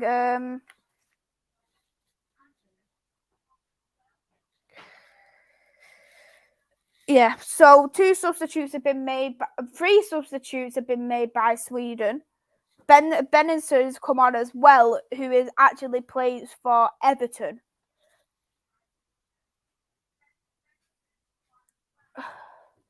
Third choice goalkeeper, backup left back, and a backup attacking midfield. Manchester United's business so far. What the beat are they doing? I think Eriksen's a great move. I think Maisy is a good move. I think we do need the squad depth because of the 5 substitute rules, what's going to happen. And Luke Shaw, we don't know how long he's going to be out for, but we do need to have a lot better deals and a lot more signings that we are doing. And I think it's going to take a whole lot longer. I don't see I think why not put one of our youth players as a third choice goalkeeper for next season? I don't have a clue why they haven't, but it makes no sense, the goalkeeper, that's for sure. Sterling to Chelsea is a fantastic move. I agree. Exactly. So you get to see them. Men's team should do the same, at least in countries like Norway where you have long distances. Yeah, I agree. And when England have played for the men's side, the highest they've gone is the Molyneux. And even for me with the Molyneux, I know Norway's a lot longer than what the UK is, but the Molyneux is still 2.5 hours for me. And I wouldn't travel 2.5 hours unless I was with friends. And maybe that's just Scroogey of me, but I just wouldn't. United is improving depth, need to improve the first team crucially, which is not happening. Hey there, Nippon. I hope you're well. Let me know what you think of this Sterling deal, because I think it's a great signing for you, if you want me to be honest. He is England's best player. Sterling has his faults, but also a good weapon to have. Yes, that's in Milton Keynes. Group B games I played in Milton Keynes at another ground. Yeah, so they played at Milton Keynes and Brentford. The games. Finland have got all the Milton Keynes games though, but Spain have actually got the Finland game, which just happened at Milton Keynes, and Denmark. Yeah, all the games are either at Brentford ground or on the Milton Keynes ground, so they're keeping it quite similar. But with like England, they're playing at 3 different grounds: Old Trafford, Brighton, Southampton. Like as an England fan, like imagine how long it'd take for me to get to Brighton. I'd be there all day. I'd be knackered. Sweden bringing Stinja Blackstenius. Yep, brilliant move there by Sweden. Might see a little bit more tempo now off Sweden, but at the moment it's still pretty neutral. What's your thoughts, honest opinion on the De Jong saga? Reports say today. Yeah, I was reading about that, and if you want me to be honest, Manchester United shouldn't have put all their eggs in one basket on one player. We should have been exploring other options for midfielders. I had that small feeling at the back of my mind. As much as I wanted De Jong, he knew that he loved Barcelona. Barcelona is his childhood club. So that small part of me didn't even think he was going to come. But Barcelona just messed us around, and it's pretty annoying, if you want me to be honest. Gnabry available for 35 mil. United will look at some 38 winker instead. True. We have needed a CDM for 3 years. Yeah, ever since Michael Carrick. And we go and sign a left back. Well, people think if we sign Martinez, that he'll play as a defensive midfielder. I don't know how true that is, though. I genuinely see BA with the De Jong deal now. I would rather we get a different midfielder. I agree. I think Sterling will be a great signing. His all-round game time is better than Ziyech. I do like Ziyech. I really do, but I just don't think he was used enough for Chelsea, to be honest. But I think now they've got, looking at Rafinha, they've got Sterling. I think they might change to a 3-4-3 so they can actually use the wingers. John should be sacked. It was his job to clinch that deal. Who knows what's going to happen with John? 21k at Bramall Lane. That is brilliant. Absolutely brilliant. 21k. We are also holding one of the semi-final games at Milton Keynes, maybe England. Maybe. If you are, you should definitely go if you can, Martin. It'd be a great experience to see our ladies play. It was amazing watching them at Old Trafford. In England, it definitely shouldn't be a problem because you have big stadiums all over the country. For me, it creates buzz around the team. Yeah, that is true. Ziyech is my no-free underrated player in EPL. Yeah, he's definitely underrated. I do really like Ziyech. I just don't think he's been used properly by Tuchel, and it's just not worked for him. Miedemar passed it there, but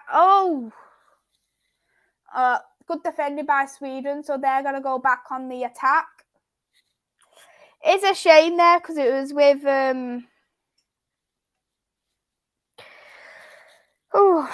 it was with Rhodes, so it is a shame, but it is what it is. It looks like a little bit the changing between a 3 at the back and a 4 at the back. Sweden. I think it's just depending on where the players are playing. Netherlands defended. Hey there, Gary. I hope you're well. Nothing really been missed with the game, to be honest. 1-1. Something I predicted, but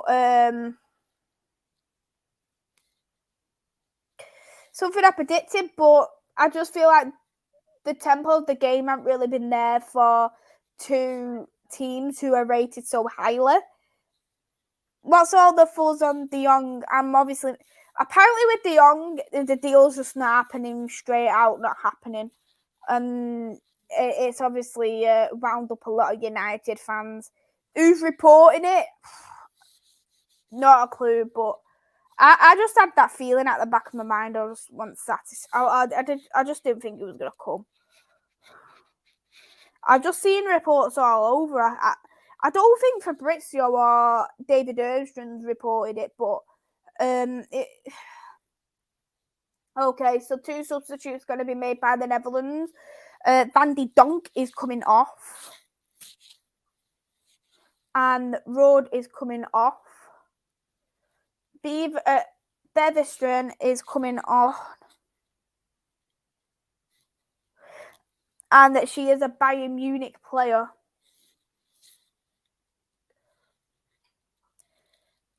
Pelova is coming on from Ajax.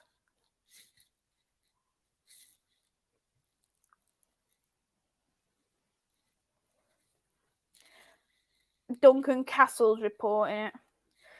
Some parts of me just don't believe what he says because he sometimes talks all the crap, if you want me to be honest. This is the thing, James, about Jackie. She's such a system player. She's brilliant.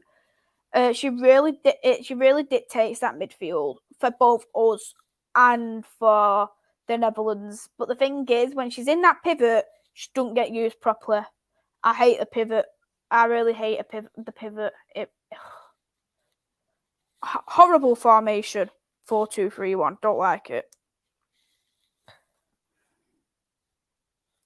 France versus Italy is tomorrow, which is going to be a very good game. I'll be actually doing a watch along for that one. So go and check that out. I'll be live at 7:45 tomorrow because I seen it advertised just then.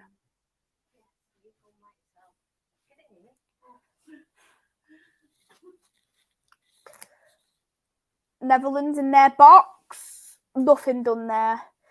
There's only 10 more minutes left of this game, but I just don't see much happening. To be fair, I don't really believe any journalists now. You know what, Martin? Isn't it funny that, like, you look at, for instance, Aston Villa when they signed Kamara, that was it. And literally no one even knew about it. Not even the journalists knew about it. And they announced it before they announced it before the journalists did. It's just funny. Good goalkeeping there off the Netherlands. 1-1 looking good for you. I know, and you know what the good thing is as well? Because, right, me, Chloe and Andy was doing, like, obviously, the predictions. So far for Group A, I've got 2 points. Chloe's got 3 points. Andy's got 2 points because Chloe's got a goal scorer. In Group B, I have got 3 points. Andy's got 2. Chloe's got 2. And the thing is, so we're doing points. So basically, you get 1 point if you get the win, lose, or draw, right? You get 1 point if you get the player right who scored, and you get a further 3 points if you get the right score. So if I get this score right, I'll get 4 points, whereas Chloe and Andy have predicted both Netherlands win on this, so they won't get any points. So I'm fine with 4 points in Group C. I'm just a competitive person. I'm looking forward to September, going Italy versus England at San Siro. You'll enjoy that game. It'll be a great game, but you're in a kind of way you'll just regret going probably if we lose. Especially with United, they get minus sniff and everyone jumps on the back. Yeah, that is true. One journalist I cannot stand is recycling Romano. Yeah, David Ermson's the one now. Romano is a tapping merch. Got huge respect for him though.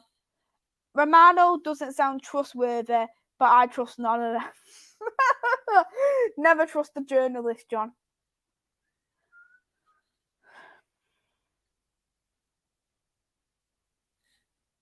So, you know, the thing is, they both have 50% possession each, which shows how neutral the game's really been.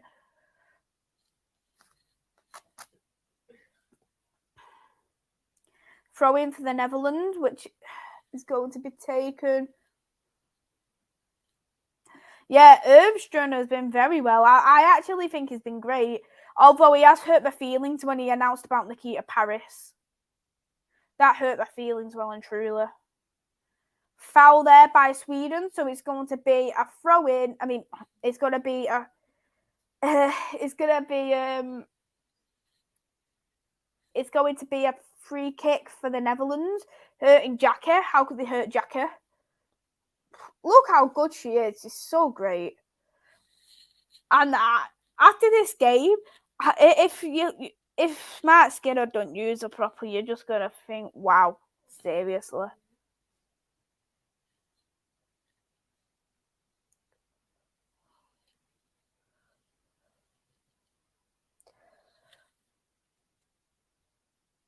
Free kick taken by the Netherlands. Defended, but it still remains in the box by Sweden. Good skills by the Netherlands. If you want me to be honest with Nikita Paris, I'm a bit 50-50 because she is an experienced winger. She is an England international, which I think great because our squad is a very young squad. We still need them bit of experienced players. That's a good shot, by the way, by by Sweden, which was by Alassiana.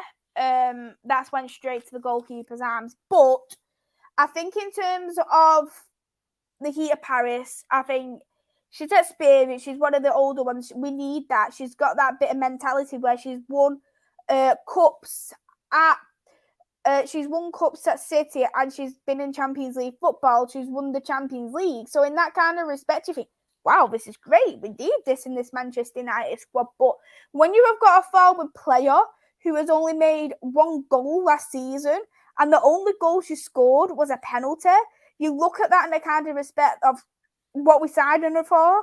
This is what was wrong with Manchester United last season. Even though Russo got 9 goals, Eldertoon got around 7 goals, it isn't enough to compete in the WSL. And Manchester United should be that squad who eventually in the next 2 to 3 years we should be competing because we've got a good squad to compete. And this is why we need goal scorers who will get 15 goals a season. That's why you look at Chelsea, they're succeeding. That's why Arsenal are so high and why Manchester City are ahead of us as well. If she can get to the Manchester City form, I will be happy. I'll always back the player regardless, but if she stays at Arsenal form and even a Lyon form after they won the Champions League, what would be the point? Because Arsenal isn't going to let her go so lightly either because she's their record signing. So that makes me think that she's going to be our biggest signing. And if that is the case, what is going to happen to the likes of Lucia Garcia, who we signed? Not who we potentially signing, by the way. Sorry, I meant Matt Skinner using football properly in 2022 is this football manager. You know what? The thing is, he's got one last season left, Matt Skinner, and he's got an option to extend. So if he doesn't do well, hopefully Manchester United will have that ambition and go, right, your time's up, let's just end it. And I know some people want the Aston Villa manager, Carla Ward. Some people want want our academy manager, but I think she needs more experience. That was a great goalkeeper, again, by the Netherlands. But I think he's going to have pressure now, Matt Skinner, to do well, just based off that he's on his final year. But maybe his option to extend might actually activate because they think will give him that further year to help. Yeah, I agree. It has improved massively over the past coming years. 100%.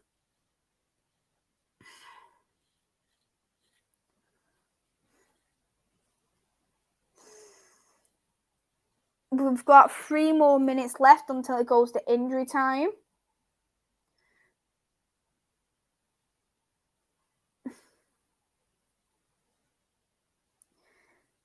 Netherlands to take a throw-in.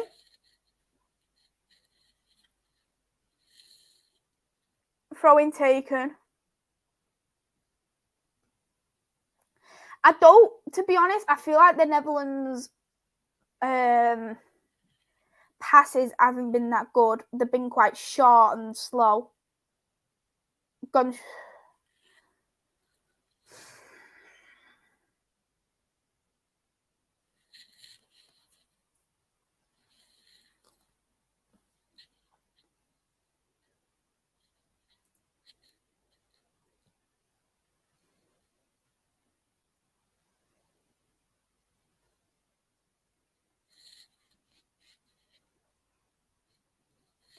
It's going to be a corner now for the Netherlands. Corner taken. Went straight to goalkeeper's arms of Sweden.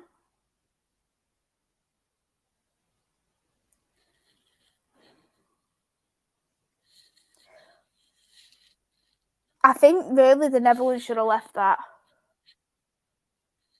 because they could have potentially got a corner from that. Let's have a look at that properly. So Sweden done a short kick. Oh yeah, I can see why she touched it. But I think that looks like it's a goal kick because it went out before the Netherlands touched it. Again.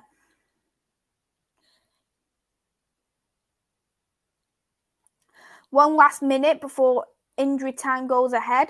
Netherlands going forward.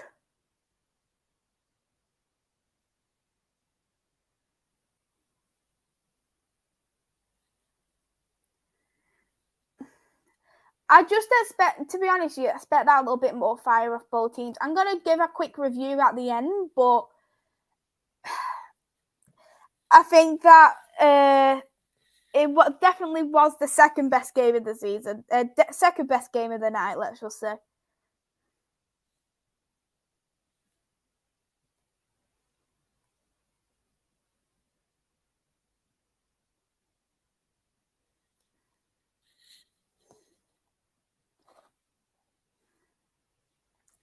Free kick for Sweden.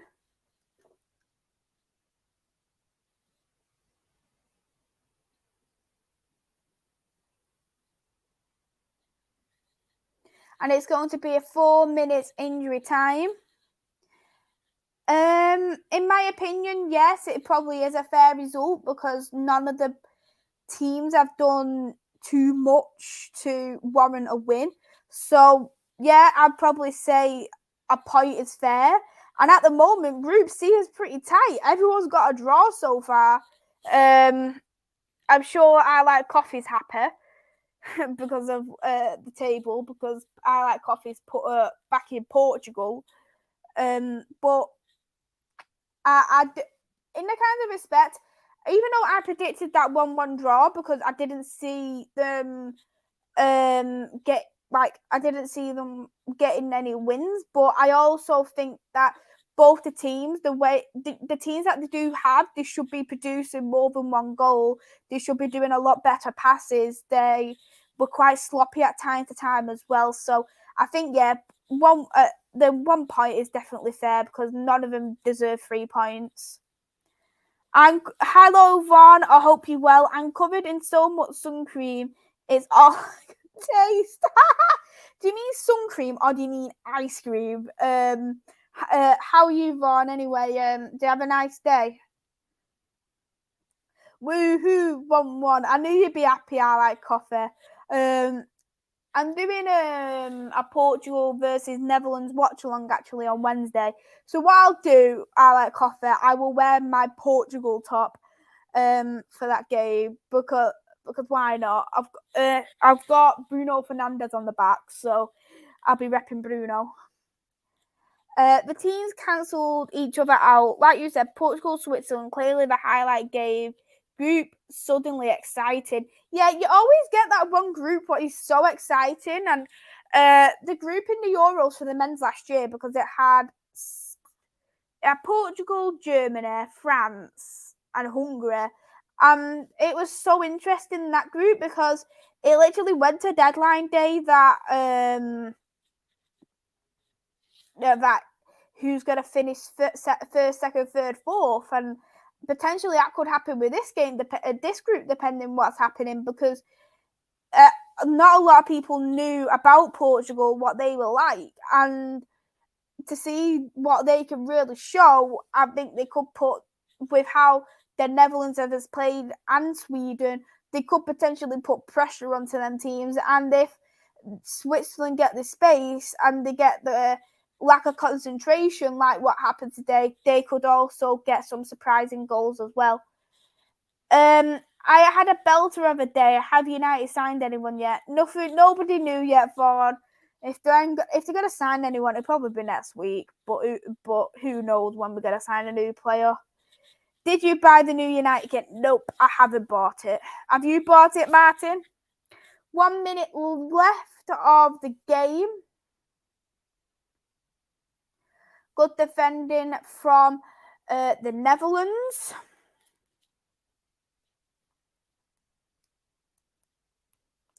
And that was by Spitz, who is the Ajax player.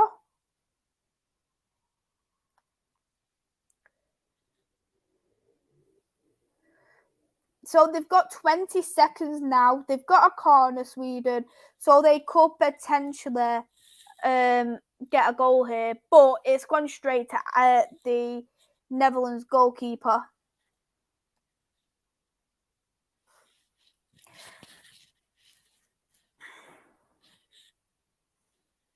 I think once this goal kick's going to be done, it's going to be called as the end of the game. Yeah, end of the game now. Netherlands versus Sweden. As I predicted, if you don't believe me, watch back the stream. It is 1-1, Netherlands versus Sweden. I'll quickly go through the comments and I'll do my review. I'll answer that one. I reckon Ericsson is confirmed on Monday before we get killed by Liverpool. But from what I've heard, though, even though Ericsson, if he signs, he can't come to Australia. So that will be Melbourne. He won't be able to play till. So he'll be missing out Liverpool regardless. Good show, Maisy. Thank you, mate, so much for tuning in. It's been a pleasure having you on the live chat. Group of death in the championship is Germany, Denmark, Spain, Finland, don't you think? Yeah, I agree with that completely. That's exactly what I thought as soon as I seen the groups. That is definitely a group of death, because the thing is with the other groups, you've got that bit of unpredictable. You've got Austria, who could put on a good fight for Group A. For Group C, you've got Switzerland, who could put on a good fight. For Group D, you've got, I don't know too much about Italy, but Iceland have been a bit on and off. They could put their performances in, but France are great, and Belgium, for me, isn't too good. But that Group B, apart from Finland, them three groups, the other three teams are good enough to get through based off the squad they've got. So I agree with that completely. I am confirmed I did not purchase the new kit. Fair enough for you, Martin. I love the summer because I don't have to worry about Man United anymore, and I can drink Malibu and Coke instead. Who doesn't love Malibu and Coke? Honestly, I love Malibu and Coke. Group of death for Spanish, group of ease for Germany women. Yay, 1-1. Portugal will cause an upset. You know what? I like coffee. I'm looking at the group. So I predicted for the Netherlands versus Portugal. Netherlands 4, Portugal 1. And I predicted Sweden versus Portugal. Sweden 3, Portugal 0. Maybe after today's game, we might see a little bit more of what Portugal could be like. Italy will just look to be very pragmatic, especially against France tomorrow. Interesting. So here is my review for the game. I think coming into this game, we looked at it for, right, these two teams are so close in terms of Netherlands has recently won the Euros. Sweden are the highest European ranked team. So you would expect it to think, right, this is going to be such a great game to watch. But in my opinion, I don't think it was good enough whatsoever. Great goal off Anderson. Great goal as well for the Netherlands off Ruud. But in my opinion, the passing from both teams wasn't good enough. I think there was a lot of sideward, backward passing. And if you are wanting to process further into the Euros, you can't allow so much sideward, backward passing. And you need to be very precise with your throw-ins, with your crosses, and that's not what either team done for me today, in my opinion. I think 1-1 was extremely fair for both parties. In the women's game, do they do World Cup, etc. at different times to the men's, or is it in? No, so with the World Cup, so they'll do, so it was postponed this Euro, so their World Cup is next year. So they'll do it every 4 years, just like us, but it tends to be a year after the men's. So a year after the men's game, men's Euros, it's the women's Euros, and the year after the men's Euros, it's the women's World Cup. So it's a year after each other. So they'll always have them little bits of them. You'll always have the football every year. I've got to go. Bye-bye to you out like coffee. I'm wrapping up anyway in a second. Sideward and backward passing. Does Scott McTominay play? I love that. That is a good comment there, Martin. here's to you as well, I Like Coffee. I'll be wrapping up myself anyway. I'll be next live tomorrow. I'll be doing my weekly transfer show with John, and I'll be doing my watch along for France versus Italy. So I'll be live first of all at 5, then at 7:45. So go and check us both out for both them shows. Hit that like button, and if you're new as well, also hit that subscribe button. I recently hit 1.5k subscribers, so thank you all so much who has watched the stream, who's been supporting the channel. Because I have had the channel now for around 10-11 months, so it means a lot. So thank you there so much. Yeah, I'll be with John next time you see me. Thank you as well, Robert, for coming in. And yep, I will see you tomorrow. But yep, I'll see you as well, Andrew. Take care to you all, and we'll see you soon. Goodbye.